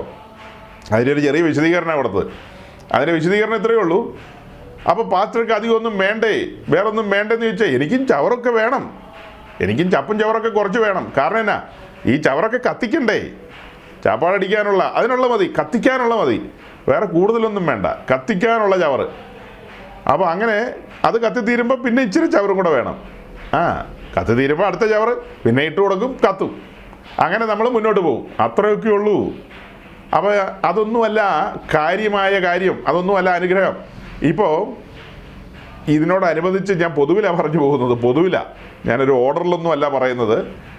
ഹൃദയത്തിലെ സന്തോഷം കൊണ്ടും ആനന്ദം കൊണ്ടുമാണ് ഞാൻ നിങ്ങളെല്ലാവരുടെയും മുമ്പിൽ നമ്മൾ ഒരുമിച്ച് വചനം ധ്യാനിച്ച മനുഷ്യരല്ലേ കഴിഞ്ഞ നാളുകളിൽ. അതൊരു വലിയ സന്തോഷമല്ലേ. അപ്പോൾ ഈ അനുഗ്രഹം എന്നൊക്കെ ഉള്ളത് ഈ തട്ടിയാണ് ഈ പെന്തിക്കോസുകാരൊക്കെ തലകുത്തി കിടക്കുന്നത്. എത്ര സ്പഷ്ടമായിട്ടാണ് പരിശുദ്ധാത്മാവ് നമുക്ക് തുറന്നു തരുന്നത്. സമാഗമന കൂടാരത്തിൻ്റെ ആ പിക്ചർ വെച്ചിട്ട് നമ്മൾ കണ്ടതല്ലേ, വാതിൽ തുറന്ന് അകത്തേക്ക് കയറുന്നതാണ് ദൈവരാജ്യത്തിൻ്റെ കോമ്പൗണ്ട്. ആ ദൈവരാജ്യത്തിൻ്റെ കോമ്പൗണ്ടിൽ കാല് കുത്തിയവനെല്ലാം അനുഗ്രഹിക്കപ്പെട്ടവനാണ്. അവരുടെ യാത്ര അതിപരിശുദ്ധ സ്ഥലത്ത് എത്തിച്ചേർന്ന് അല്ലെങ്കിൽ ക്രിസ്തുവിനോട് പറ്റിച്ചേർന്ന് ഈ ഭൂമിയിൽ നിന്ന് മാറ്റപ്പെടുമ്പോൾ അവർ അനുഗ്രഹ പൂർത്തിയിലേക്ക് വരികയാണ്. അതവർ അനുഭവിക്കുന്നത് അതൊരു നിക്ഷേപമായിട്ടാണ് മത്തായി 6:19, 20, 21 പറയുന്നത്.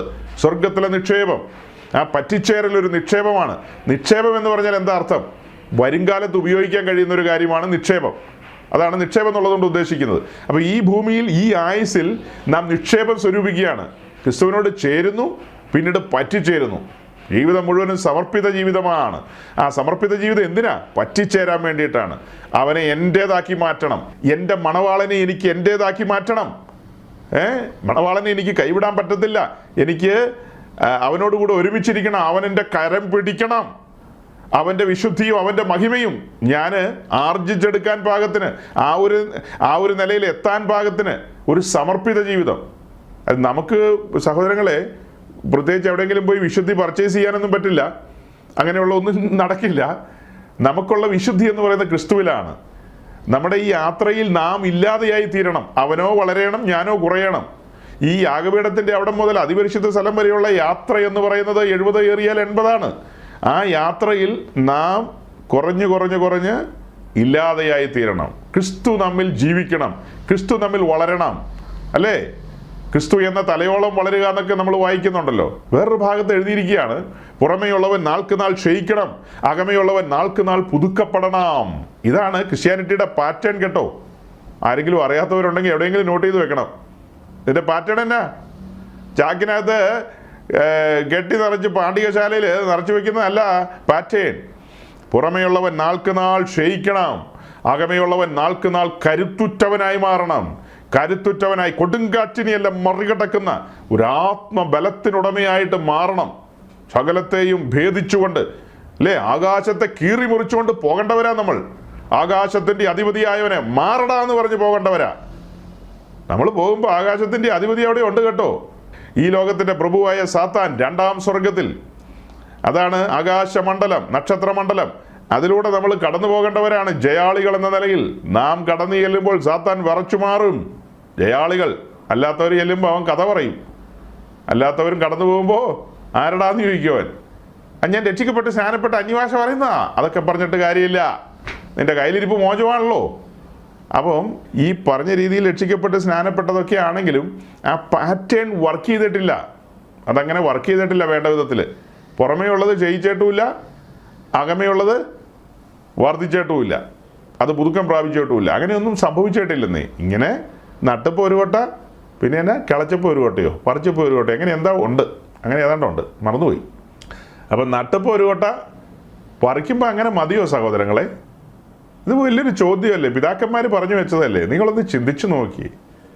ഒരുവനെ വിശ്വാസത്തിലേക്ക് കൊണ്ടുവന്നു. ആറ്റുനോട്ടിരുന്നൊരു കുഞ്ഞുണ്ടായി. കാലാണോ വളരേണ്ട, കൈയാണോ വളരണേ എന്നൊക്കെ പറഞ്ഞു കേട്ടിട്ടില്ലേ? അത് കാലും വളരുന്നില്ല, കൈയും വളർന്നില്ല, ഉണ്ടായ പോലെ തന്നെ ഇരിക്കുക 10 കൊല്ലമായിട്ടും. അയ്യോ, സങ്കടകരമായി പോവില്ലേ? അങ്ങനെ തന്നെ ഇരുന്നാൽ അപ്പോൾ വിശ്വാസ ജീവിതത്തിലേക്ക് വന്നവൻ ആത്മീയ മുന്നേറ്റങ്ങളിലേക്ക് വരണ്ടേ? അതാണ് അനുഗ്രഹിക്കപ്പെട്ട അവസ്ഥ. അല്ലാതെ കാർ പോർച്ചിൽ ഒരു 10 കാറ് കിടക്കുന്ന അല്ല അനുഗ്രഹിക്കപ്പെട്ട അവസ്ഥ. മനസ്സിലാക്കണം. അപ്പോൾ പത്രോസ് പറഞ്ഞതും പൗലോസ് പറഞ്ഞതും ഞാൻ സന്ദർഭവശാൽ പറഞ്ഞു വന്നപ്പോൾ വിശദീകരിച്ചതുകൊണ്ട് ഒരു കുഴപ്പവും വന്നില്ല. അത് ഹൃദയത്തിൽ കിടക്കട്ടെ. നമ്മൾ റോമാലേഖനം 8:34 ഇടയ്ക്കൊന്ന് വായിക്കാമെന്ന് പറഞ്ഞു, വിട്ടുപോയായിരുന്നു, അല്ലെങ്കിൽ അതിനെ മറികടന്നങ്ങ് പോയായിരുന്നു. ഇനി വായിക്കാം. റോമാലേഖനം 8:34 ഒന്ന് വായിക്കും. ശിക്ഷ വിധിക്കുന്നവൻ ആർ? ക്രിസ്തുയേശു മരിച്ചിട്ട് ഉയർത്തെഴുന്നേറ്റവൻ തന്നെ. അവൻ ദൈവത്തിന്റെ വലതുഭാഗത്തിരിക്കുകയും നമുക്ക് വേണ്ടി പക്ഷപാതം കഴിക്കുകയും ചെയ്യുന്നു. ഈ വാക്യത്തിന്റെ ഏറ്റവും തുടക്കത്തിൽ പറയുന്നത് ശിക്ഷ വിധിക്കുന്നവൻ ആർ എന്നിട്ടൊരു ക്വസ്റ്റ്യൻ മാർക്കാണ്. ശിക്ഷ വിധിക്കുന്നവൻ ആർ തിരിച്ചറിയേണ്ടേ ആരാന്ന്? ആ ശിക്ഷ വിധിക്കുന്നവനെ നാം ഭയപ്പെടണം. അവൻ ആരെന്ന് തിരിച്ചറിയണം. വലിയവനും ഭയങ്കരനും മഹാനുമായ ദൈവം ശിക്ഷ വിധിച്ചു കഴിഞ്ഞു. ശിക്ഷ വിധിക്കുന്നവൻ ആരെന്ന് ചോദിച്ചാൽ ശിക്ഷ ഓൾറെഡി വിധിച്ചു കഴിഞ്ഞല്ലോ.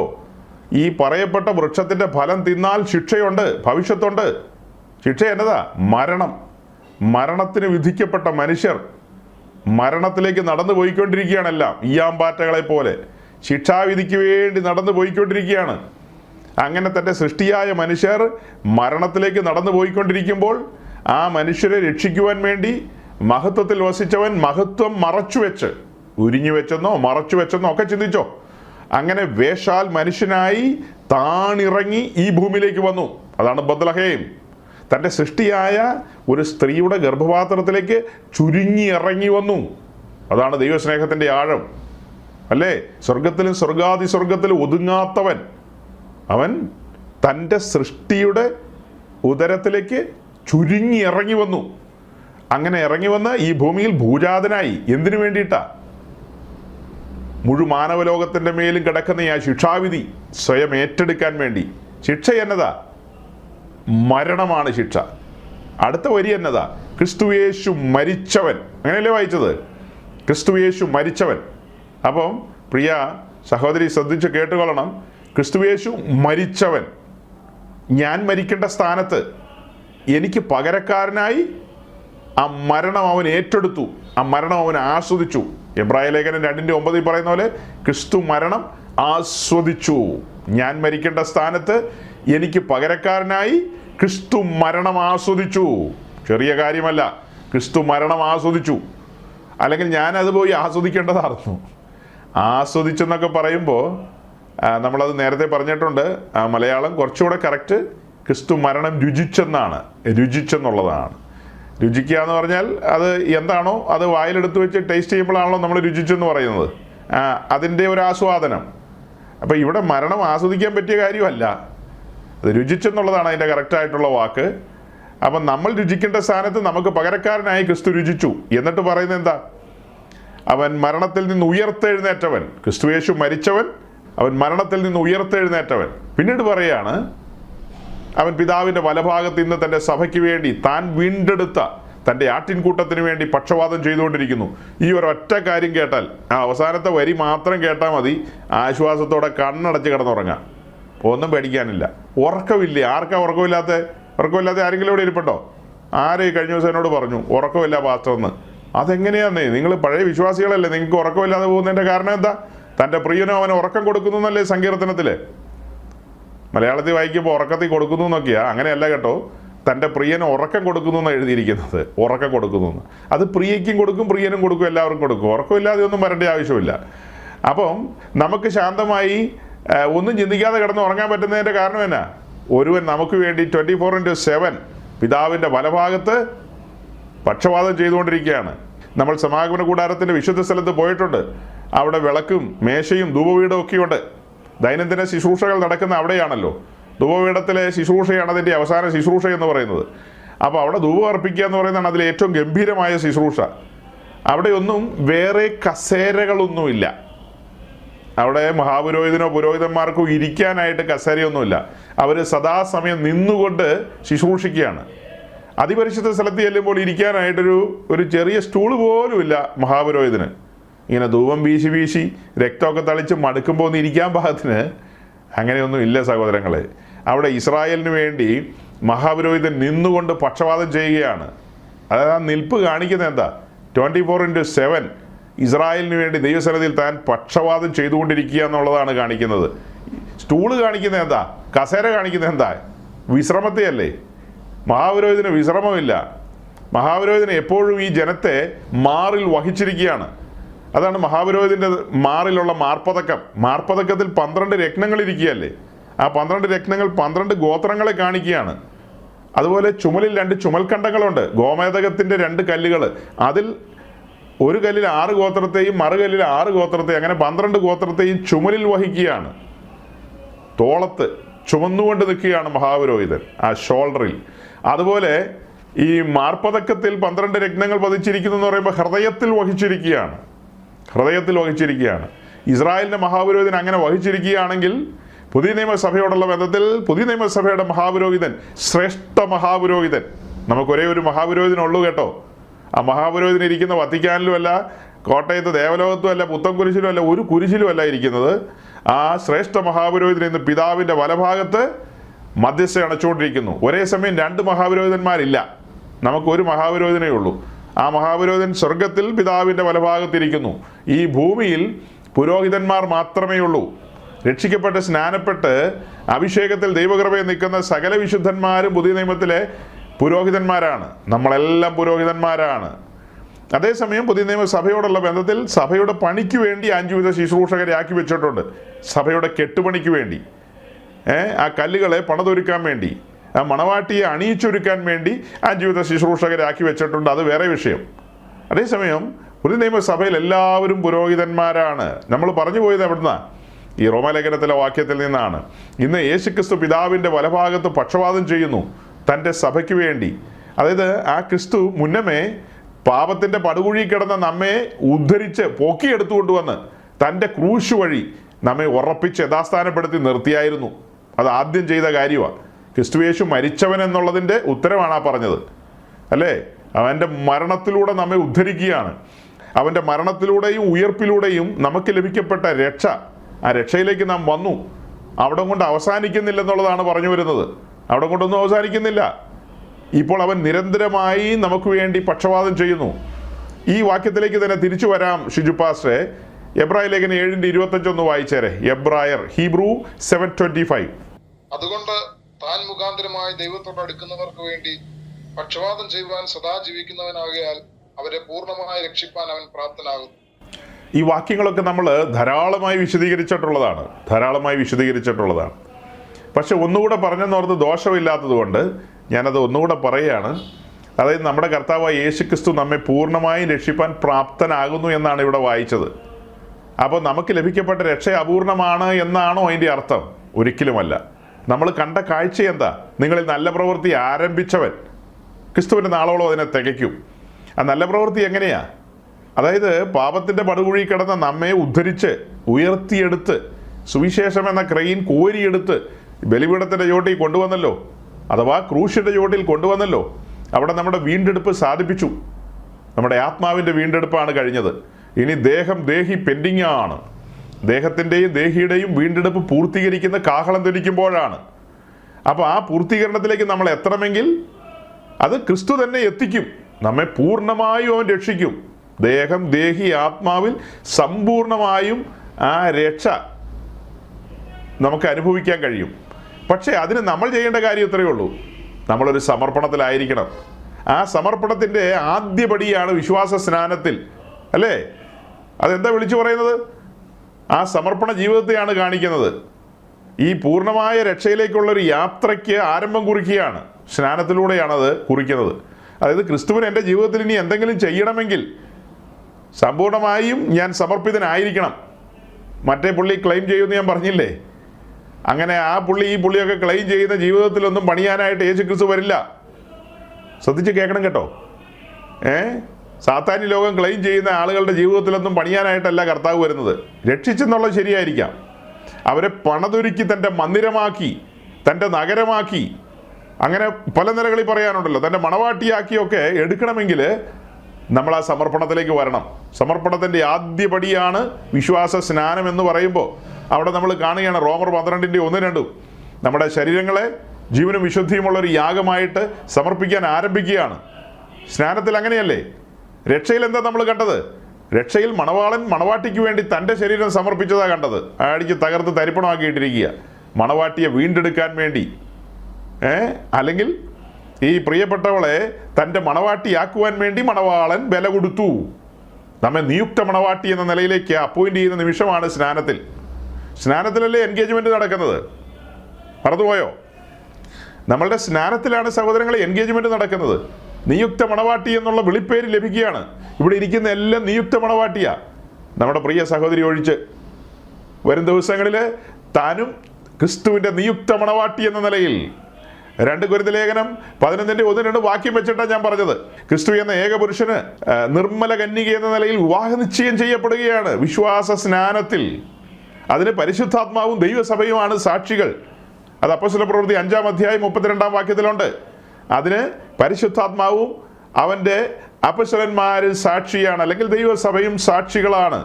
അങ്ങനെ സാക്ഷി നിന്നുകൊണ്ട് ആരംഭിച്ച ഒരു ജീവിതം, ആ ജീവിതത്തെ പൂർണ്ണമായും രക്ഷിപ്പാൻ അവൻ പ്രാപ്തൻ എന്നാണ് പറഞ്ഞത്. പൂർണ്ണമായും രക്ഷിപ്പാൻ നമ്മളുടെ ഭാഗത്ത് നിന്ന് ചെയ്യേണ്ട കാര്യം ഇത്രയേ ഉള്ളൂ. ആ സമർപ്പണ ജീവിതത്തിലേക്ക് അടിയനിതാ കർത്താവേ, അടിയനെ പണതാലും. അതായത് രക്ഷിക്കപ്പെട്ട ഒരു വ്യക്തിയെ സംബന്ധിച്ച് അവൻ സ്നാനത്തിലേക്ക് ചുവടുവെക്കുമ്പോൾ കർത്താവിൻ്റെ ആത്മാവ് അവനെ സ്വാഗതം ചെയ്യുന്നത് എങ്ങോട്ടാ? വരിക ക്രൂശിക്കപ്പെടുക എന്നും പറഞ്ഞാണ്. വരിക ക്രൂശിക്കപ്പെടുക, ക്രൂശിക്കപ്പെടുന്ന ഒരു അനുഭവത്തിലേക്കാണ് വിളിക്കുന്നത്, അല്ലേ? ക്രൂശിക്കപ്പെടുന്ന ഒരു അനുഭവത്തിലേക്കല്ലേ വിളിക്കുന്നത്. ഇനി ദിനം തോറും ക്രൂശ് എടുക്കണം. ക്രൂശ് എടുക്കുക എന്ന് വെച്ചാൽ ക്രൂശ് എന്താ കാണിക്കുന്നത്? ബലിപീഠത്തെയാണ്. ബലിപീഠം എന്താ കാണിക്കുന്നത്? സമർപ്പണത്തെയാണ്. നാം ഒരു സമർപ്പണ ജീവിതത്തിലേക്ക് കടന്നു വരികയാണ്. ക്രൂശിക്കപ്പെട്ട് കിടക്കുന്നൊരവസ്ഥയാണ്. ക്രൂശിക്കപ്പെട്ട് കിടക്കുന്നവന് വല്ലതും ചെയ്യാൻ പറ്റുമോ?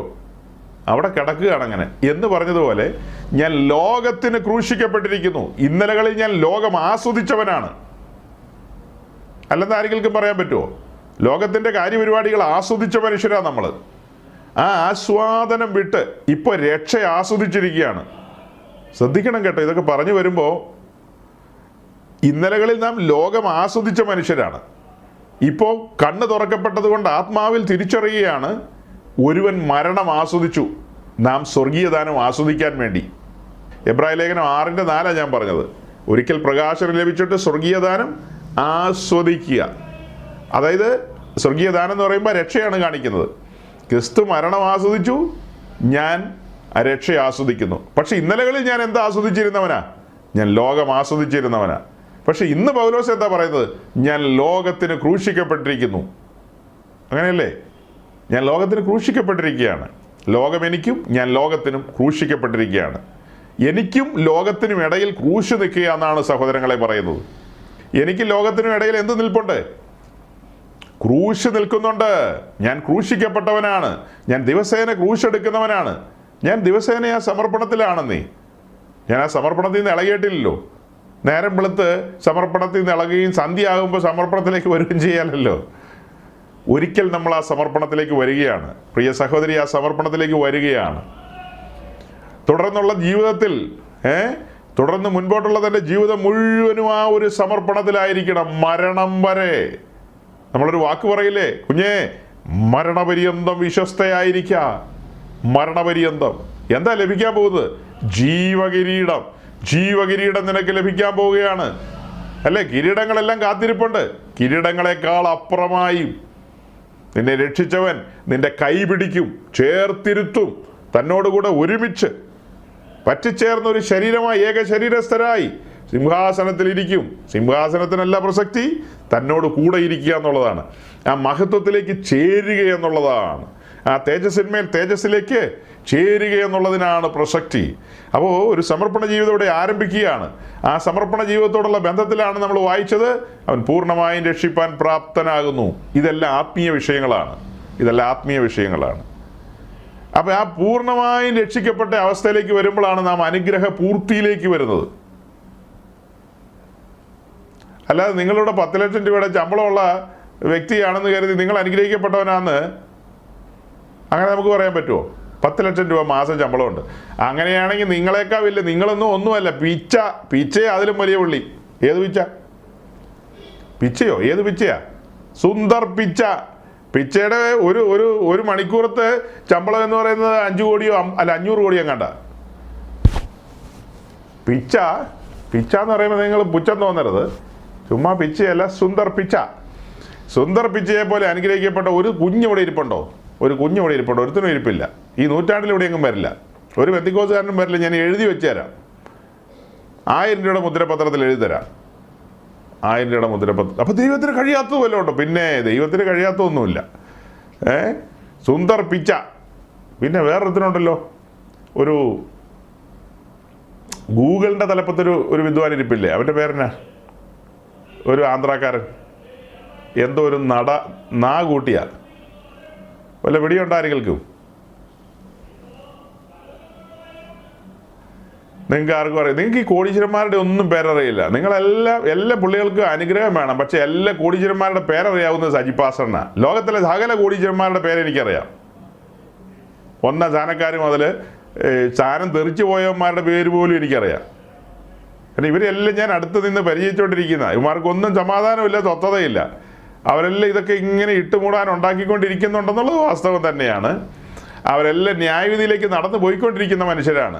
അതേസമയം ഞാനോ ന്യായവിധിയിൽ നിന്ന് തെറ്റി ഒഴിഞ്ഞ മനുഷ്യനാണ്. എൻ്റെ സന്തോഷവും ആനന്ദമൊന്നും ബിൽഗേറ്റ്സിനില്ല. ബിൽഗേറ്റ്സിന് എന്നെ ആനന്ദമുള്ള ഒരു ആനന്ദവും. പുള്ളി ഇങ്ങനെ ചാക്കിനകത്ത് ഇങ്ങനെ 100 നോട്ട് ഇങ്ങനെ അടുക്കി വെച്ചിരിക്കുന്നത് കണ്ടിട്ട് എന്നും ഇതല്ലേ കാണുന്നത്. അതിനൊരു ആസ്വാദ്യതയില്ല. എന്നും ഇത് കണ്ട എന്നെ ആസ്വാദ്യത. കാശ്മീരിൽ കിടക്കുന്നവന് അവനിത് എന്നും കാശ്മീർ കണ്ട് അവന് മടുത്ത് കിടക്കുക അല്ലേ? യൂറോപ്പിൻ്റെ സൗന്ദര്യം കണ്ടിട്ട്, യൂറോപ്പിലുള്ളവർക്ക് അതൊന്നും വലിയ സംഭവമല്ല, അവനിവിടെ കുട്ടനാട്ടി വരിക കണ്ട് മടുത്തു. അതുപോലെ ബിൽഗേറ്റ്സും മടുത്ത് കിടക്കുന്ന ഈ 100 നോട്ട് കാണും. നമ്മളിത് കാണാത്തതുകൊണ്ടാണ് ഒരു ആർത്തി. ഈ 100 നോട്ട് കാണാത്തതുകൊണ്ടാണ്. പുള്ളിയോട് ചോദിച്ചാൽ പുള്ളി പറയും ഇതൊക്കെ മടുപ്പാ എൻ്റെ സഹോദരങ്ങളെ, എല്ലാം മടുപ്പാന്ന് പറയും. നമ്മൾ പറയും അങ്ങനെയല്ല, ഞങ്ങൾ 21 ദിവസം ഉപവാസം വെച്ചിരിക്കുക.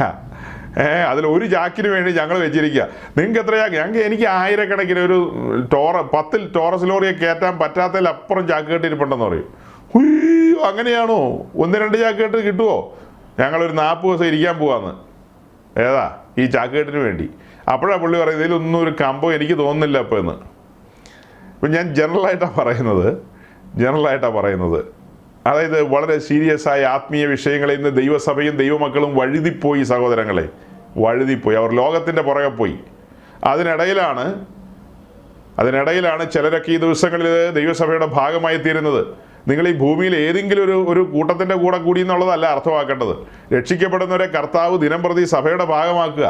അല്ലാതെ എബിപ്പാത്രമൊന്നും അല്ല ആളുകളെ സഭയുടെ ഭാഗമാക്കുന്നത്. പുള്ളി ആരാ? ജീവപുസ്തകത്തിൽ പേരെഴുതുന്നത് ഷിജു പാസ്റ്ററാണോ? ഒരു പാസ്റ്ററും അല്ല പേരെഴുതുന്നത്. അതെല്ലാം സ്വർഗ്ഗദൂതന്മാരെ എഴുതുന്നത്. രക്ഷിക്കപ്പെട്ടിട്ടുണ്ടെങ്കിൽ ഉറപ്പായിട്ട് എഴുതും, അത്ര തന്നെ. ആ എഴുതിയത് തന്നെയാണ്. മായ്ക്കാൻ പറ്റുമെന്ന് ചോദിച്ചാൽ പറ്റില്ലെന്ന ഒരു കൂട്ടർ പറയുന്നത്. നമ്മൾ പറയും അത്യാവശ്യം ചിലപ്പോൾ സംഭവമൊക്കെ ഈ വന്ന സീഡ് അബോർട്ട് ചെയ്ത് പോകുന്നൊക്കെ നമ്മൾ പറയും. അവരതങ്ങനെ സംഭവിക്കില്ല. രക്ഷിക്കപ്പെടുമ്പോൾ സീഡ് അകത്ത് വന്നല്ലോ, ആ സീഡ് അങ്ങനെ തന്നെ ഇരിക്കും എന്നുള്ളതാണ് പലരും ചിന്തിക്കുന്നത്. പക്ഷേ സീഡ് അബോർട്ട് ചെയ്ത് പോകുന്നൊക്കെയാണ് എനിക്ക് തോന്നുന്നത്. വേണമെങ്കിൽ 1-2 വാക്യം വായിക്കാം. 1 തിമോഥെയോസ് 6-ാം അധ്യായത്തിന്റെ 21-ാം വാക്യം. ആ ജ്ഞാനം ചിലർ സ്വീകരിച്ച് വിശ്വാസം വിട്ട് തെറ്റിപ്പോയിരിക്കുന്നു. ആഹാ, ജ്ഞാനവാദത്തിന്റെ പുറകെ, നോസ്റ്റിസിസം, അതിന്റെ പുറകെ പോയ പുള്ളികളൊക്കെ വിശ്വാസം വിട്ട് കളഞ്ഞെന്ന്, തെറ്റിപ്പോയിന്ന്. അങ്ങനെയല്ലേ വായിച്ചത്? വിശ്വാസം വിട്ട് തെറ്റിപ്പോയി. പിന്നെ അതിന് തൊട്ടപ്പുറയുണ്ടല്ലോ 5-ാം അധ്യായത്തിൽ ചാപ്റ്റർ 5 വേഴ്സ് 15, 5-15 ഒന്ന് വായിച്ചേ.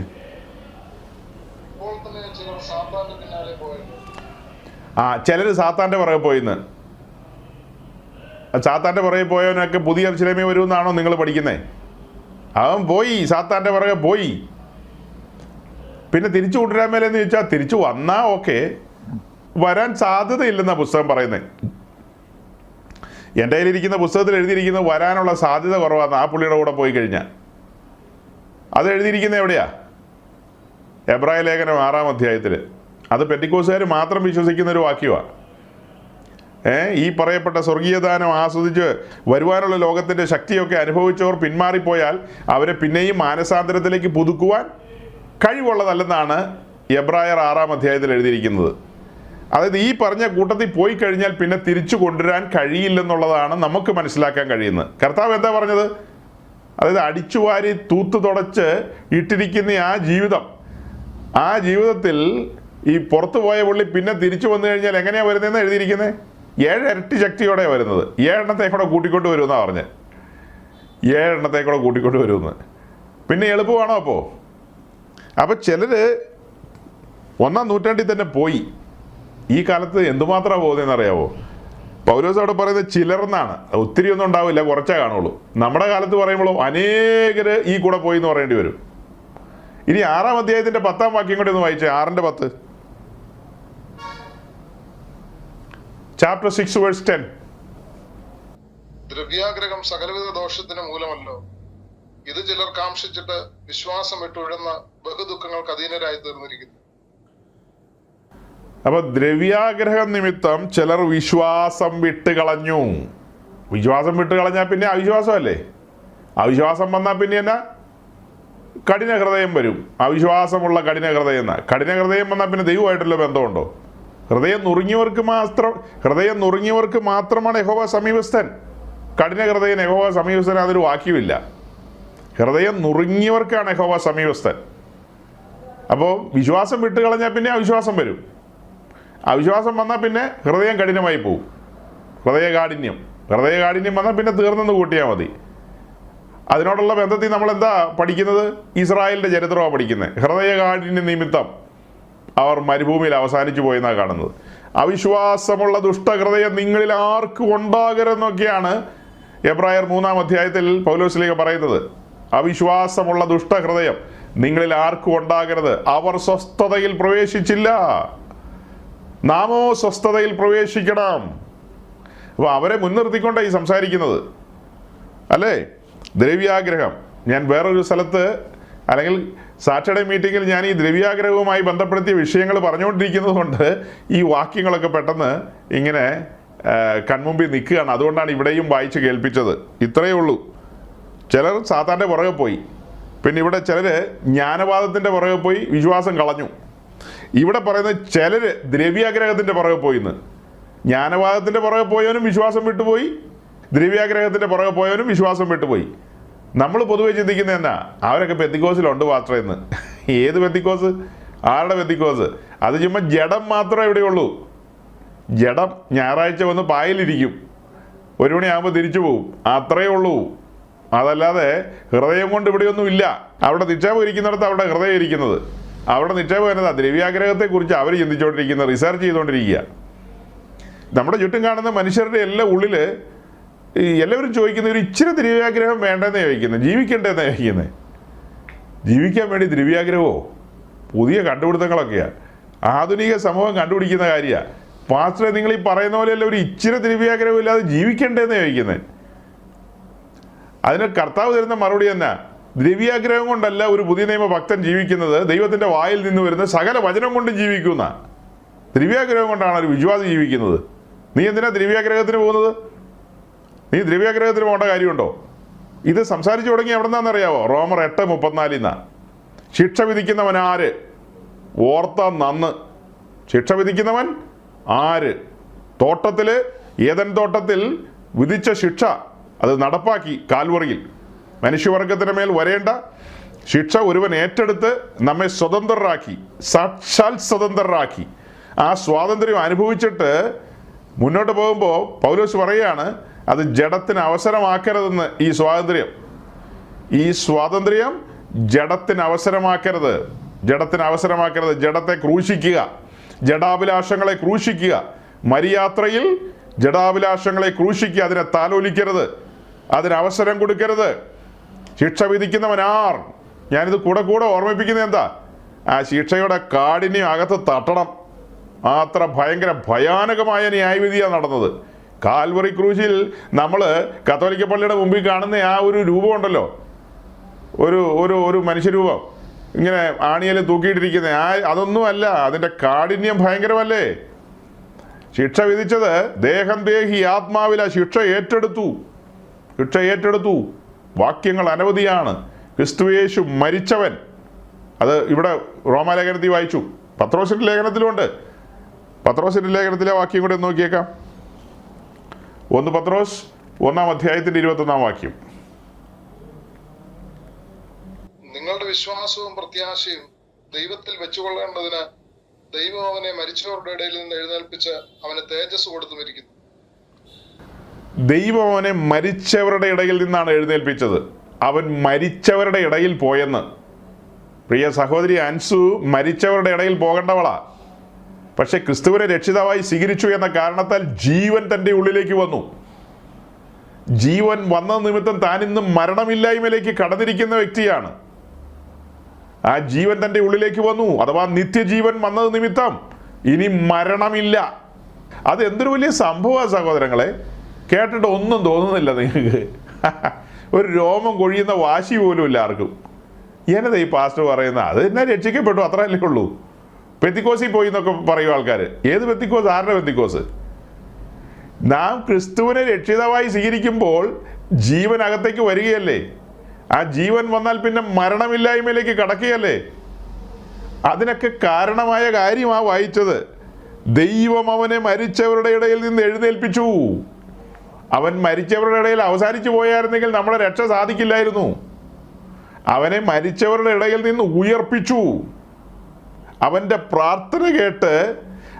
പ്രാർത്ഥന കേട്ട് പിതാവായ ദൈവം മന്ദിരത്തിലിരുന്ന് അവന് മറുപടി നൽകിയെന്നാണ് 18-ാം സങ്കീർത്തനത്തിൽ വായിക്കുന്നത്. ഉത്തരമരുളിയെന്ന്. ഈ പറയപ്പെട്ട ഇടത്തെക്കുറിച്ച് പത്രോസ് തൻ്റെ 1-ാമത്തെ പ്രസംഗത്തിൽ, അപ്പോസ്തലപ്രവൃത്തി 2-ാം അധ്യായത്തിലാണല്ലോ അത് 1-ാം പ്രസംഗം, അവിടെ എഴുതിയിരിക്കുന്നത് പിതാവ് അവനെ പാതാളത്തിൽ വിട്ടുകളഞ്ഞില്ല. അങ്ങനെ എഴുതിയിരിക്കുന്നത്. പിതാവായ ദൈവം അവനെ പാതാളത്തിൽ വിട്ടുകളഞ്ഞില്ല. മരണത്തിൻ്റെ തലസ്ഥാനം പാതാളത്തിൽ അവനെ, അതായത് കീഴേ പാതാളം, അധമ പാതാളം അഥവാ ലോവസ്റ്റ് ഹെൽ, അല്ലെങ്കിൽ യാതനാസ്ഥലം, ടോർമെന്റിങ് പ്ലേസ്, അവനെ അവിടെ വിട്ടുകളഞ്ഞില്ല. അങ്ങനെ എഴുതിയിരിക്കുന്നത്. ഇപ്പോൾ വായിച്ചത് എന്താ? ദൈവം അവനെ അവരുടെ ഇടയിൽ നിന്ന് എഴുന്നേൽപ്പിച്ചു. എന്നിട്ട് അവിടെ കൊണ്ട് അവസാനിപ്പിച്ചോ? അവന് തേജസ് കൊടുത്തിരിക്കുന്നു. കഷ്ടം സഹിച്ച ക്രിസ്തു പിന്നത്തേതിൽ തേജസ് പ്രാപിച്ചിരിക്കുന്നു എന്നാണ് വായിച്ചത്. അപ്പോൾ ഈ വാക്യം തുടങ്ങുന്നത് എങ്ങനെയാ? നിങ്ങളുടെ വിശ്വാസവും പ്രത്യാശയും എന്നാണ് പറയുന്നത്. ഇന്ന് നാം വിശ്വാസത്താൽ ജീവിക്കുന്നു, ജ്വലിക്കുന്നൊരു പ്രത്യാശയുമായി നിൽക്കുന്നു. കണ്ട കാഴ്ച എന്താ? ക്രിസ്തു കഷ്ടം അനുഭവിച്ചു. അവൻ മരണത്തിലേക്ക് കടന്നുപോയി, ക്രൂശിക്കപ്പെട്ടു. പിന്നത്തേതിൽ പിതാവായ ദൈവം അവനെ തേജസ് ധരിപ്പിച്ചിരിക്കുന്നു. അങ്ങനെയല്ലേ? അവന് തേജസ് കൊടുത്തുമിരിക്കുന്നു. തേജസ്സിൻ്റെ ക്രിസ്തു. ക്രൂശിൽ കണ്ട ക്രിസ്തുവിനെ പിന്നത്തേതിൽ നാം കാണുന്നത് എങ്ങനെയാ? തേജസ്സിൻ്റെ ക്രിസ്തു എന്ന്. ആ കാഴ്ച നമ്മുടെ ഉള്ളിൽ പ്രത്യാശ വർദ്ധിപ്പിക്കണം. അതുകൊണ്ട് വിശ്വാസ സ്നാനത്തിന് ഇറങ്ങിത്തിരിച്ചിട്ടുള്ള എല്ലാ സഹോദരങ്ങളോടും ഞാൻ പറയുകയാണ്, ഈ കാലത്തിലെ കഷ്ടങ്ങൾ സാരമില്ല. നമ്മിൽ വെളിപ്പെടുവാനുള്ള തേജസ് വിചാരിച്ചാൽ ഈ കാലത്തിലെ കഷ്ടങ്ങൾ അശേഷം സാരമില്ല. അതൊന്നും കാര്യമാക്കണ്ട നിങ്ങൾ. അതിനൊന്നും ഒരു ഗൗരവമില്ല. ഈ കാലത്തിലെ കഷ്ടങ്ങൾ സാരമില്ല. അപ്പോൾ സഹോദരങ്ങളെ, പത്രോസിൻ്റെ ലേഖനത്തിൽ നിന്ന് ഞാൻ ഒന്നുകൂടെ റോമാലേഖനത്തിലേക്ക് പോവുകയാണ്. റോമാലേഖനം 8-ാം അധ്യായത്തിൻ്റെ 34-ാം വാക്യം ഒന്നുകൂടെ നോക്കിയ ഷിജു പാസ്റ്ററെ. 34-ാം വാക്യം നാം കണ്ടു. ചഞ്ചലപ്പെടേണ്ട കാര്യമില്ല, സങ്കടപ്പെടേണ്ട കാര്യമില്ല, അസ്വസ്ഥപ്പെടേണ്ട, വിചാരപ്പെടേണ്ട, നിരാശപ്പെടേണ്ട. ഒരുവൻ നമുക്ക് വേണ്ടി ജീവിക്കുന്നു, അവൻ പിതാവിൻ്റെ വലഭാഗത്തിരിക്കുന്നു. പിന്നെ അവൻ മരിച്ചവനായിരുന്നു, അവൻ മരണത്തിൽ നിന്ന് ഉയർത്തെഴുന്നേറ്റു. മരണത്തിൻ്റെ അധികാരിയായ പിശാചിനെ കൽക്കീഴിലിട്ടുകൊണ്ട്, മരണത്തിൻ്റെ ശക്തിയെ തകർത്തുകൊണ്ട് അവൻ ഉയർത്തെഴുന്നേറ്റിരിക്കുന്നു. എന്നിട്ട് 35-ാം വാക്യത്തിൽ എന്താ പറയുന്നത്? തുടങ്ങുന്നത് എങ്ങനെയാ? അവിടെ നിൽക്കട്ടെ. 34-ാം വാക്യം തുടങ്ങുന്നത് ശിക്ഷ വിധിക്കുന്നവൻ ആരെന്നും ചോദിച്ചുകൊണ്ടാണ്. 35-ാം വാക്യം തുടങ്ങുന്നത് എങ്ങനെയാ? ക്രിസ്തുവിന്റെ സ്നേഹത്തിൽ നിന്ന് എന്നെ വേർപിരിക്കുന്നത് ആരെന്നും ചോദിച്ച. രണ്ടും ക്വസ്റ്റ്യൻ മാർക്കാ കേട്ടോ. നിങ്ങളിങ്ങനെ ക്വസ്റ്റ്യൻ മാർക്ക് കണ്ടിട്ടുണ്ടോ സഹോദരങ്ങളെ? ക്വസ്റ്റ്യൻ മാർക്കുകൾ. ശിക്ഷ വിധിക്കുന്നവൻ ആര്? അവൻ ആരെന്ന് അറിഞ്ഞോണം. അതാ ക്രിസ്തു പറഞ്ഞത്. ദേഹിയെ കൊല്ലാൻ കഴിയാതെ ദേഹത്തെ കൊല്ലുന്നവരെ ഭയപ്പെടേണ്ട. അത്രേ ഉള്ളൂ. എന്നിട്ട് ദേഹിയെയും ദേഹത്തെയും നരകത്തിൽ നശിപ്പിക്കാൻ കഴിയുന്നവനെ തന്നെ ഭയപ്പെടുക. ആ വാക്യം നമ്മുടെ വിഷയമായിട്ട് കണക്റ്റഡാ. അതൊന്നുകൂടെ വായിച്ചേ. ദേഹിയെ കൊല്ലുവാൻ കഴിയാതെ ദേഹത്തെ കൊല്ലുന്നവരെ ഭയപ്പെടേണ്ട. ദേഹിയെയും ദേഹത്തെയും നരകത്തിൽ നശിപ്പിക്കാൻ കഴിയുന്നവനെ തന്നെ ഭയപ്പെടുക. അങ്ങനെ ഒരുവനുണ്ട്, അവനെയാണ് ഭയപ്പെടേണ്ടത്. അപ്പൊ ശിക്ഷ വിധിക്കുന്നവൻ ആരാ? അവൻ തന്നെ. ധന്യനായ ഏകാധിപതിയും താൻ മാത്രം അമർത്യതയുള്ളവനും അടുത്തുകൂടാത്ത വെളിച്ചത്തിൽ വസിക്കുന്നവനുമായവൻ അവൻ തന്നെ ശിക്ഷ വിധിക്കും. വിധിച്ചു കഴിഞ്ഞല്ലോ. ശിക്ഷ വിധിക്കുന്നവൻ ആർ? അവൻ തന്നെയാണ്. ഇനി ഒടുക്കം ക്രിസ്തുവിനെ രക്ഷിതാവും കർത്താവുമായി സ്വീകരിക്കാത്തവരെ വെള്ളസിംഹാസനത്തിന് മുമ്പാകെ വിളിക്കുമ്പോൾ അവരെ വിധിന്യായം വായിച്ചു കേൾപ്പിക്കുകയുള്ളൂ, ജഡ്ജ്മെന്റ് വായിച്ചു കേൾപ്പിക്കുകയുള്ളൂ. അല്ലാതെ അന്നേരം പ്രത്യേകിച്ച് വിധിക്കുകയല്ല. വിധി നേരത്തെ പറഞ്ഞല്ലോ, ഇത് തിന്നാൽ മരിക്കും നിശ്ചയം. പാപത്തിൽ തുടരുകയാണ് മനുഷ്യവർഗം, പാപത്തിൽ തുടരുകയാണ്. സുവിശേഷം കേട്ടിട്ടും പാപത്തിൽ തുടരുകയാണ്. അല്ലേ? സുവിശേഷം 2000 കൊല്ലമായില്ലേ ഘോഷിക്കപ്പെടുന്നു. സുവിശേഷം 2000 കൊല്ലമായി ഘോഷിക്കപ്പെടുന്നു. അപൂർവം മനുഷ്യരല്ലേ യഥാർത്ഥ പാതയിലേക്ക് വരുന്നുള്ളൂ. അങ്ങനെ ധാരാളം പേരൊന്നും വരുന്നില്ലല്ലോ.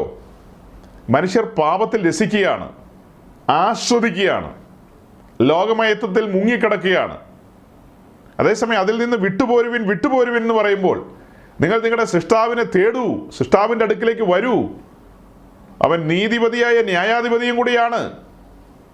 അവൻ നീതിപതിയായ ന്യായാധിപതിയും കൂടിയാണ്. കഴിഞ്ഞ ആഴ്ച നമ്മൾ നമ്മുടെ റവറൻ അഗസ്റ്റ്യൻ പാംപ്ലാനിയുടെ പ്രസംഗം കേട്ടായിരുന്നല്ലോ. നമ്മുടെ ദൈവം ക്രൂശിൽ കിടക്കുന്ന ദൈവമാണ്, അതല്ലാതെ വേറെ കഴിവൊന്നുമില്ല, ക്രൂശിൽ കിടക്കാൻ മാത്രം അറിയാം. അങ്ങനെയാണ് പുള്ളി പറഞ്ഞത്. അല്ലാതെ ഞാനാകുന്നവൻ ഞാനാകുന്നു എന്നൊക്കെ പറഞ്ഞാൽ ഞാൻ ആ ദൈവത്തെ പൊട്ടൻ ദൈവം എന്ന് വിളിക്കുമെന്നാണ് പുള്ളി പറയുന്നത്. പൊട്ടനാന്ന് പറയുന്നു. ഞാനാകുന്നവൻ ഞാനാകുന്നു എന്ന് പറയുന്നവൻ ശിക്ഷ വിധിക്കുന്നവനാണ്. അല്ലേ? മോശയോട് പറഞ്ഞെന്താ? ഞാനാകുന്നവൻ ഞാനാകുന്നു എന്നാണ്. മിസ്രൈമിൻ്റെ മേൽ ന്യായം വിധിച്ചു, ഫറവോന്റെ മേൽ ന്യായം വിധിച്ചു. എന്നിട്ട് ഇസ്രായേൽ ജനത്തെ വിടുവിച്ച് മരുഭൂമിയിലൂടെ കൊണ്ടുപോകുമ്പോൾ ആ ഇസ്രായേലിൻ്റെ മേൽ ന്യായം വിധിച്ചു. മരുഭൂമിയിൽ അവരെ മരുഭൂമിയിൽ തള്ളിയിട്ട് കളഞ്ഞു. അല്ലേ? ന്യായവിധിയില്ലേ കാണുന്നൊക്കെ. ശിക്ഷ വിധിക്കുന്നവൻ ആർ? അവൻ ആരെന്ന് അറിയണം.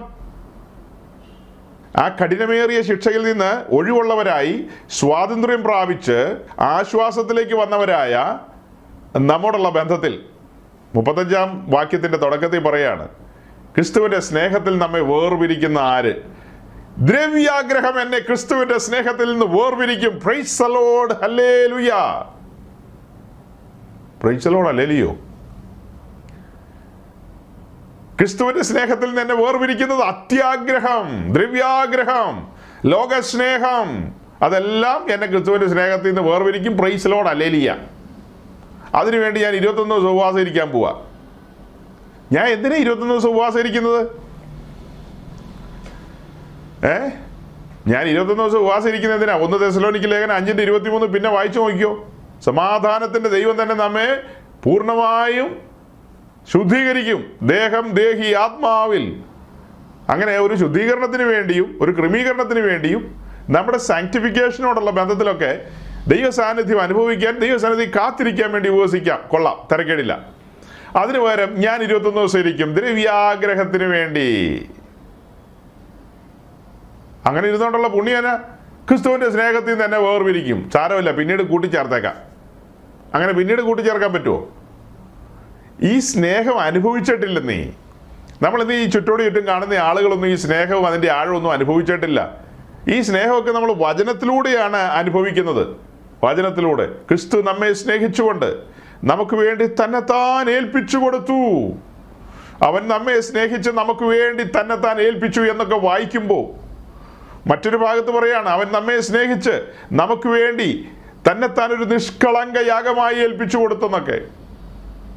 ഇതെല്ലാം വായിച്ചും പഠിച്ചും ധ്യാനിച്ചും അതിൻ്റെ വെളിപ്പാടുകളിലേക്കൊക്കെ വരുമ്പോഴാണ് ആ 2000 കൊല്ലം മുമ്പ് നടന്ന ക്രൂശീകരണം ഇന്നെന്ന പോലെ കണ്ണിന് മുമ്പിൽ തെളിഞ്ഞു വരുന്നത്.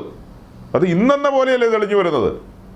അല്ലേ? ഗതസമനയെന്ന് പാനപാത്രം ഏറ്റെടുത്തുകൊണ്ട് അവൻ നടന്നു വരുന്ന വരവ് സേവകന്മാർ പിടിച്ചുകൊണ്ട് മഹാപുരോഹിതന്റെ അരമനയിലേക്ക് കൊണ്ടുവരികയാണ്. അവിടെ നിന്ന് പിന്നത്തേതിൽ പീലാത്തോസിന്റെ കൊട്ടാരത്തിലേക്ക് കൊണ്ടുപോകുന്നു. ശിക്ഷ വിധിക്കപ്പെട്ട് ഗബ്ബദ്ദ എന്ന കൽത്തളത്തിൽ റോമൻ ചമ്മട്ടികൾ അവന്റെ പുറത്ത് ആഞ്ഞാഞ്ഞു വീശുന്നതൊക്കെ ഇന്നെന്ന പോലെ കണ്ണിന്റെ മുമ്പിൽ കാണുകയാണ്. ശിക്ഷ വിധിക്കുന്നവനാർ? ശിക്ഷ വിധിച്ചിരിക്കുക. അവന്റെ പുറ ഉഴവുചാല് പോലെ ഉഴുതുമറിക്കപ്പെട്ടു. പീഡനമേറ്റെടുത്തു. അവൻ പീഡനത്താലും അവന്റെ പ്രാണനൊരു അകൃത്യയാഗമായി തീർന്നു. ശിക്ഷാവിധിയാൽ എടുക്കപ്പെട്ടു, ശിക്ഷിക്കപ്പെട്ടു. മനുഷ്യവർഗം ശിക്ഷിക്കപ്പെടേണ്ട ആ ശിക്ഷ അവൻ സ്വയം ഏറ്റെടുത്തു. ആ ശിക്ഷയിലൂടെ കടന്നുപോയി. ശിക്ഷ വിധിക്കുന്നവൻ ആർ? ഉത്തരം അതാണ്. അവൻ എന്നെ തേടി വന്നു ബത്ലഹേം. അവൻ്റെ ജീവിതം മുഴുവനും എനിക്ക് വേണ്ടിയിട്ടായിരുന്നു, ഒരു മാതൃകാ ജീവിതം. എൻ്റെ മുമ്പാകെ എങ്ങനെ ജീവിക്കണമെന്നവൻ ജീവിച്ച് കാണിച്ചു തരികയായിരുന്നു. പിന്നത്തേതിൽ പിതാവിൻ്റെ ഹിതം പോലെ അവൻ ക്രൂശിലേക്ക് നടന്നു കയറി, ശിക്ഷ ഏറ്റെടുത്തു. എന്നിട്ടാ പറയുന്നത് ആ സ്നേഹത്തിൽ നിന്ന് എന്നെ വേർപിരിക്കുന്ന ആർന്ന്. ചുമ്മാ വായിച്ചാലൊന്നും മനസ്സിലാവില്ല കേട്ടോ. ഇതിൻ്റെ അർത്ഥങ്ങളും ആഴങ്ങളും തേടി പോകുമ്പോഴാണ് ഒരു വ്യക്തി, അതായത് ഇതൊക്കെ ഗ്രഹിച്ചിട്ട് വേണം നമ്മൾ ക്രിസ്തീയ ജീവിതം നയിക്കാനായിട്ട്. ഈ കാര്യങ്ങളൊക്കെ സുവിശേഷ പ്രസംഗത്തിൽ ഇതൊക്കെ പറയാമല്ലോ. ഇതിന് ടാക്സ് കൊടുക്കേണ്ടി വരുമോ? ഇങ്ങനെ ഈ കാര്യങ്ങളെല്ലാം പറഞ്ഞ് ഇതിന് ഈ ക്രൂശ് പ്രസംഗിച്ചാൽ എക്സ്ട്രാ ടാക്സ് ഉണ്ടാവുമോ? ഈ ക്രൂശ് പ്രസംഗിച്ചാൽ എക്സ്ട്രാ ടാക്സ് കൊടുക്കണമെന്നുള്ളതാണ് നമുക്കറിയേണ്ടത്. ക്രൂശിക്കപ്പെട്ട ക്രിസ്തുവിനെ പ്രസംഗിക്കുന്നതിന് എക്സ്ട്രാ ടാക്സ് കൊടുക്കേണ്ടെന്ന് എൻ്റെ അറിവ്. ദ്രവ്യാഗ്രഹത്തെക്കുറിച്ച് പ്രസംഗിക്കുന്നതിന് എക്സ്ട്രാ ടാക്സ് ഒന്നും കൊടുക്കണ്ട. പക്ഷെ മനുഷ്യനൊന്നും ഗ്രഹിക്കാൻ പറ്റില്ലല്ലോ. ഈ സത്യവചനം പ്രസംഗിക്കുമ്പോൾ ദൈവസ്നേഹം അകത്ത് കത്തും അല്ലേ? ക്രിസ്തുവിൻ്റെ സ്നേഹത്തിൽ നിന്ന് എന്നെ വേർപിരിക്കുന്ന ആർന്ന് 2 കൊരിന്ത്യർ ലേഖനം 5:14 തുടങ്ങുന്നത് എങ്ങനെയാ? എന്നിട്ട് ഇവിടെ തിരിച്ചു വരാം. ഞാൻ വേഗം അവസാനിപ്പിക്കാം, ആരും അക്ഷമരാകരുത്, വേഗം അവസാനിപ്പിക്കാം. 2 കൊരിന്ത്യർ ലേഖനം 2 Corinthians chapter 5 verse 14.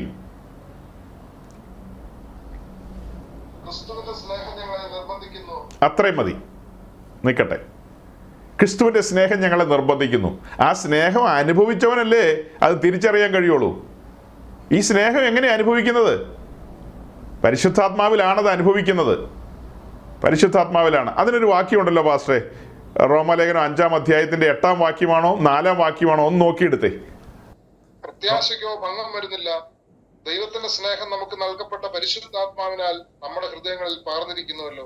കണ്ടോ, ദൈവത്തിന്റെ സ്നേഹം നമ്മിലേക്ക് പകർന്നത് പരിശുദ്ധാത്മാവിലാണ്. പരിശുദ്ധാത്മാവിലാണ്. അപ്പൊ ഇതിന്റെ ലിങ്കുകളും ഇതിന്റെ വഴിയും വഴിത്താരയും ഒക്കെ മനസ്സിലാക്കണമെങ്കിൽ എൻ്റെ ദൈവമേ നമ്മൾ തല കുനിക്കും ദൈവസന്നിധിയിൽ.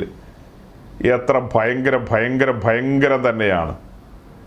പരിശുദ്ധാത്മാവിൽ ആ സ്നേഹം നമ്മിലേക്ക് പകരുകയാണ്.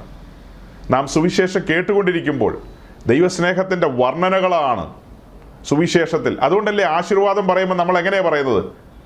പിതാവായ ദൈവത്തിൻ്റെ സ്നേഹവും യേശു ക്രിസ്തുവിൻ്റെ കൃപയും ആശ്വസിപ്പിച്ച് വഴി നടത്തുന്ന പരിശുദ്ധാത്മാവിൻ്റെ നിരന്തരമായ കൂട്ടായ്മയും സഹവാസം എന്നൊക്കെ പറഞ്ഞ കുഞ്ഞുകളിയാന്നാണ് വിചാരം. പിതാവായ ദൈവത്തിൻ്റെ സ്നേഹം, അതാണ് റോമാലേഖനത്തിലുണ്ട് അതിന് തക്കതായ വാക്യം. അതായത് പിതാവ് നമ്മെ സ്നേഹിച്ച് നമുക്ക് വേണ്ടി തൻ്റെ പുത്രനെ ഏൽപ്പിച്ചു കൊടുത്തെന്നാണ് വായിക്കുന്നത്. വിശ്വപ്രസിദ്ധമായ യോഹന്നാന്റെ സുവിശേഷത്തിലെ വാക്യം എന്താ? വലിയവനായ ദൈവം ഈ ലോകത്തെ അത്രമേൽ സ്നേഹിച്ചു, തൻ്റെ ഏകജാതനായ പുത്രനെ നൽകിക്കൊണ്ട് ഈ ലോകത്തെ അത്രമേൽ സ്നേഹിച്ചു. സുവിശേഷ പ്രസംഗത്തിൽ അതെല്ലാം വരും. ശരിയായ സുവിശേഷം പ്രസംഗിച്ചാൽ പരിശുദ്ധാത്മാവിൽ ദൈവസ്നേഹം നമ്മുടെ ഉള്ളിൽ കിടന്ന് കത്തും. ആ സ്നേഹം നമ്മെ പിടിക്കും. ഒഴിഞ്ഞു മാറാൻ കഴിയില്ലെന്നേ. പ്രിയപ്പെട്ടവൾക്ക് ഒഴിഞ്ഞു മാറാൻ കഴിയില്ലെന്നുള്ളതാണ്. ഞാനൊരു ചോക്ലേറ്റും മേടിച്ചു കൊടുത്തിട്ടില്ല കേട്ടോ. ന്യൂസിലാൻഡുകാരും തെറ്റിദ്ധരിക്കണ്ട. ഞാനൊരു ചോക്ലേറ്റും മേടിച്ചു കൊടുത്തിട്ടില്ല, യാതൊന്നും മേടിച്ചു കൊടുത്തിട്ടില്ല. താൻ തന്നെയാണ് എന്നോട് പറഞ്ഞത്, ആ സ്നേഹം എന്നെ നിർബന്ധിക്കുന്നു. ക്രൂശിന്റെ ദർശനം എന്നെ മാറ്റിമറിക്കുന്നു, എൻ്റെ ഹൃദയം നുറുക്കുന്നു. അവൻ എനിക്ക് വേണ്ടി നുറുങ്ങിയപ്പോൾ നുറുങ്ങിയത് എൻ്റെ ഹൃദയമാണ്. ഞാൻ മൂലമാണ് ആ കയ്യിൽ ആണിയടിക്കപ്പെട്ടത്.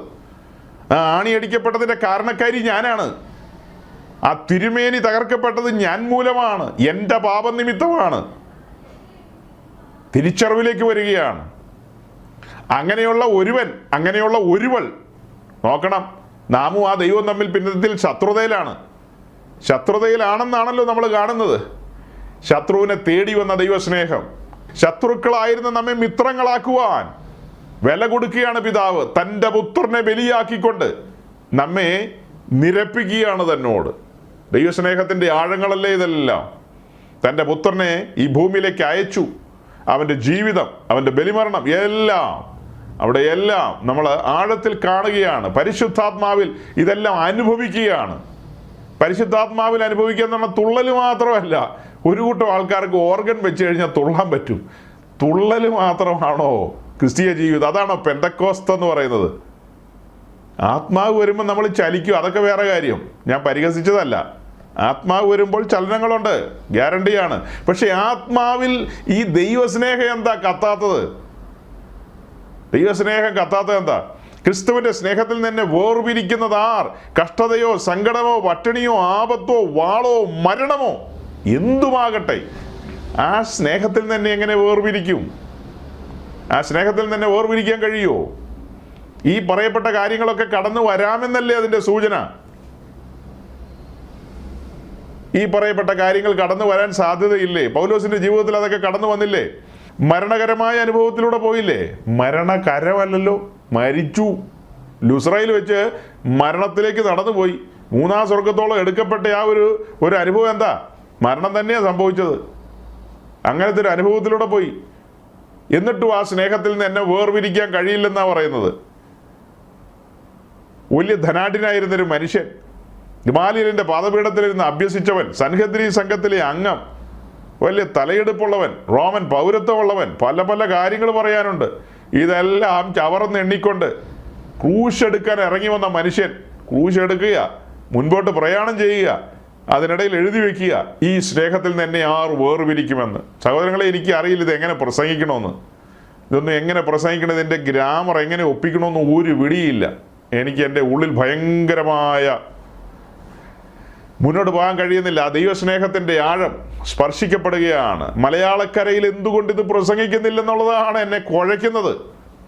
ഈ കൺവെൻഷൻ സ്റ്റേജുകളിൽ, ഈ ജനറൽ കൺവെൻഷനുകളിൽ, ഈ പറയപ്പെട്ട മറ്റ് മീറ്റിങ്ങുകളിലൊന്നും എന്തുകൊണ്ട് ക്രൂശ് പ്രസംഗിക്കുന്നില്ല? ആ ദൈവസ്നേഹം കത്തി ജ്വലിക്കുമാറ് പരിശുദ്ധാത്മാവിൻ്റെ ചലനമുണ്ടാകുവാൻ പാകത്തിന് സത്യവചനം എന്തുകൊണ്ട് പ്രസംഗിക്കപ്പെടുന്നില്ല? ആരാണ് ഇവരെ വിലക്കുന്നത്? ആരാണ് ഇവരെ തടയുന്നത്? ഈ പ്രസംഗകരെ. മലയാളക്കരയിലെ പ്രസംഗകർ വിശ്വാസ ത്യാഗികളായി പോകുവാൻ കാരണം എന്താണ്? നിങ്ങൾക്ക് പ്രോസ്പെരിറ്റി വേണ്ടേ എന്നൊക്കെ അവർ ചോദിക്കുകയാണ്. ഈ ദൈവസ്നേഹത്തിന് മുമ്പാകെ എനിക്ക് എന്ത് പ്രോസ്പെരിറ്റി? എൻ്റെ പ്രോസ്പെരിറ്റി എന്താ? എൻ്റെ മണവാളനോട് കൂടെ ഒരുമിച്ചിരിക്കണം. അതാണ് എൻ്റെ ജീവിതത്തിൻ്റെ സമൃദ്ധി എന്ന് പറയുന്നത്. സമൃദ്ധമായ അനുഭവം അതല്ലേ? എനിക്ക് എൻ്റെ മണവാളനോട് ചേർന്നിരിക്കാൻ കഴിഞ്ഞില്ലെങ്കിൽ, ഞാൻ രക്ഷിക്കപ്പെട്ടു എന്ന കാരണത്താൽ പുതിയ ഭൂമിയിലെത്തി, പക്ഷെ പുതിയ യെരൂശലേമിന് അവനോട് ചേർന്നിരിക്കണമെങ്കിൽ ഞാൻ ജയാളിയായി തീരണ്ടേ? ആ അനുഗ്രഹ പൂർത്തിയിലേക്ക് എത്തണ്ടേ? അതിന് വിരുദ്ധമായ കാര്യങ്ങളൊക്കെ കേട്ട് അതിന് പിറകെ ഓടിക്കഴിഞ്ഞാൽ ജീവിതം നശിച്ചു പോകില്ലേ? ഇന്ന് അങ്ങനെ സംഭവിച്ചുകൊണ്ടിരിക്കുന്നു സഹോദരങ്ങളെ. ഇടയിൽ ഞാനത് ഓർമ്മിപ്പിച്ചതാണ്. ഈ വാക്യങ്ങളെല്ലാം നമ്മുടെ കണ്ണിൻ്റെ മുമ്പിൽ നിൽക്കുമ്പോൾ ഇതൊന്നുമായിട്ട് ബന്ധമുള്ള കാര്യങ്ങളല്ല നമ്മുടെ ചുറ്റും നടക്കുന്നത്. ഇതൊന്നുമായി ബന്ധമുള്ള കാര്യങ്ങളല്ല, വേറെ എന്തൊക്കെയോ നടക്കുന്നു. ഇതൊരു മായാലോകമാണ്, മായാലോകം അല്ലേ? ഇതൊരു മായാലോകമാണ്. സഹോദരങ്ങളെ, നമ്മൾ മനസ്സിലാക്കേണ്ട കാര്യം, ഈ ദൈവസ്നേഹത്താൽ പിടിക്കപ്പെട്ടവരായ നാം നമ്മുടെ ജീവിതാവസാനം വരെ ആ ദൈവസ്നേഹം അനുഭവിച്ചുകൊണ്ട് അത് മറ്റുള്ളവർക്ക് പങ്കുവെച്ചുകൊണ്ട് ആ ദൈവസ്നേഹത്തിൻ്റെ സുവിശേഷമാണ് നമ്മൾ അറിയിക്കേണ്ടത്. ശരിയായ സുവിശേഷം അറിയിക്കുമ്പോൾ അവിടെ വ്യാപരിക്കുന്ന ദൈവസ്നേഹമല്ലേ? ആ ദൈവസ്നേഹത്താൽ ജനം പിടിക്കപ്പെടില്ലേ? ഒരു കാലഘട്ടത്തിൽ നമ്മുടെ പൂർവ്വപിതാക്കന്മാർ ഭോഷന്മാരെ പോലെ സുവിശേഷം അറിയിച്ചവരല്ലേ? അവർക്ക് MTH ഉണ്ടായിരുന്നില്ല, അവർക്ക് വേറെ നിലയിൽ ക്വാളിഫൈ ചെയ്തവരൊന്നും അല്ല, അവർക്ക് ഡിഗ്രി സർട്ടിഫിക്കറ്റ് ഒന്നും കയ്യിലുള്ളവരല്ലായിരുന്നു. പക്ഷെ അവർ സുവിശേഷം പ്രസംഗിച്ചപ്പോൾ ജനം പിടിക്കപ്പെടുകയായിരുന്നു. ജനം ദൈവസ്നേഹത്താൽ പിടിക്കപ്പെടുകയായിരുന്നു. അവരെക്കാൾ പച്ച പരിഷ്കാരികളായ നമ്മൾ, അറിവും പഠിപ്പും പ്രതാപവും ഒക്കെ ഉണ്ടെന്ന് പറയുന്ന നമ്മൾ പറഞ്ഞിട്ടൊരു മനുഷ്യക്കുഞ്ഞ് യേശു ക്രിസ്തുവിന്റെ സ്നേഹം അനുഭവിക്കുന്നില്ല. ഷിജു പാസ്റ്റർ പറഞ്ഞ് നിങ്ങൾ കേട്ടില്ലേ? ലക്ഷക്കണക്കിന് കോടിക്കണക്കിന് രൂപയുടെ ബഡ്ജറ്റാണ് ഒരു ജനറൽ കൺവെൻഷനൊക്കെ നടത്തുന്നത്. കോടിക്കണക്കിനാന്നാ പറയുന്നത്. ഒരു മനുഷ്യക്കുഞ്ഞ് പോലും ക്രിസ്തുവിന്റെ സ്നേഹം അനുഭവിക്കുന്നില്ല. ആണ്ടോടാണ്ടുള്ള മാമാങ്കം കഴിഞ്ഞ് എല്ലാവരും വീട്ടിൽ പോവുകയാണ്. ആണ്ടോടാണ്ടുള്ള മാമാങ്കം കഴിഞ്ഞ് യാതൊരു ചലനങ്ങളും ഉണ്ടാകുന്നില്ല. ഇനി സഭയുടെ അകത്തുള്ള വിശ്വാസികളെ സംബന്ധിച്ച് അവർക്കും ഒരു പുതുക്കമൊന്നും ഉണ്ടാകുന്നില്ല. ചുമ്മാ കാശ് ചെലവാക്കുന്നു മാത്രം. കാരണം എന്താ? വ്യവസ്ഥകൾ തെറ്റിച്ചിട്ടാണ് എല്ലാം ചെയ്യുന്നത്. വ്യവസ്ഥകൾ തെറ്റിച്ചുകൊണ്ടുള്ള പ്രസംഗങ്ങളിലൊന്നും ദൈവം പ്രസാദിക്കില്ല. നമ്മെ സംബന്ധിച്ച് നമ്മളുടെ അന്യരും പരദേശികളുമാണ്, യാത്രക്കാരാണ്. ഈ മായാപുരിയിൽ നമുക്കൊരു കാര്യവുമില്ല. നാം നമ്മുടെ പിതൃദേശത്തേക്ക് യാത്രയാകാൻ വിളിക്കപ്പെട്ട മനുഷ്യരാണ്. അതുകൊണ്ട് ഞാൻ എൻ്റെ വാക്കുകളെ ചുരുക്കുകയാണ്. ഈ വചനങ്ങളാൽ ദൈവം നിങ്ങളെ അനുഗ്രഹിക്കട്ടെ. നമുക്കൊരു 4 വരി ആ കൂടെ ചേർന്ന് പാടാം. നമ്മൾ ഇരിക്കുന്ന സ്ഥലങ്ങളിൽ മൈക്കൊന്നും ഓൺ ചെയ്യണ്ട. നവീൻ പാടും, നമ്മളെല്ലാം ഇരിക്കുന്ന സ്ഥലങ്ങളിൽ ചേർന്ന് ആ പാട്ടിൻ്റെ അർത്ഥം മനസ്സിലാക്കിക്കൊണ്ട് ചേർന്ന് പാടാം. ഓക്കെ.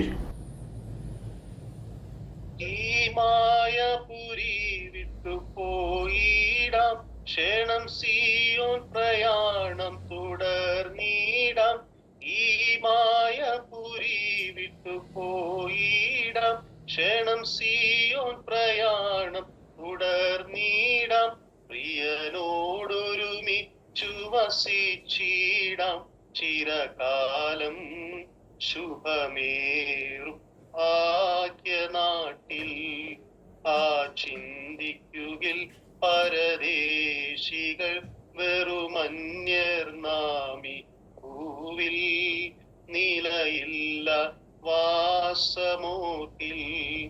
ആ ചിന്തിക്കുകിൽ പരദേശികൾ വെറുമന്യർ നാമി ഭൂവിൽ നിലയില്ല വാസമോട്ടിൽ.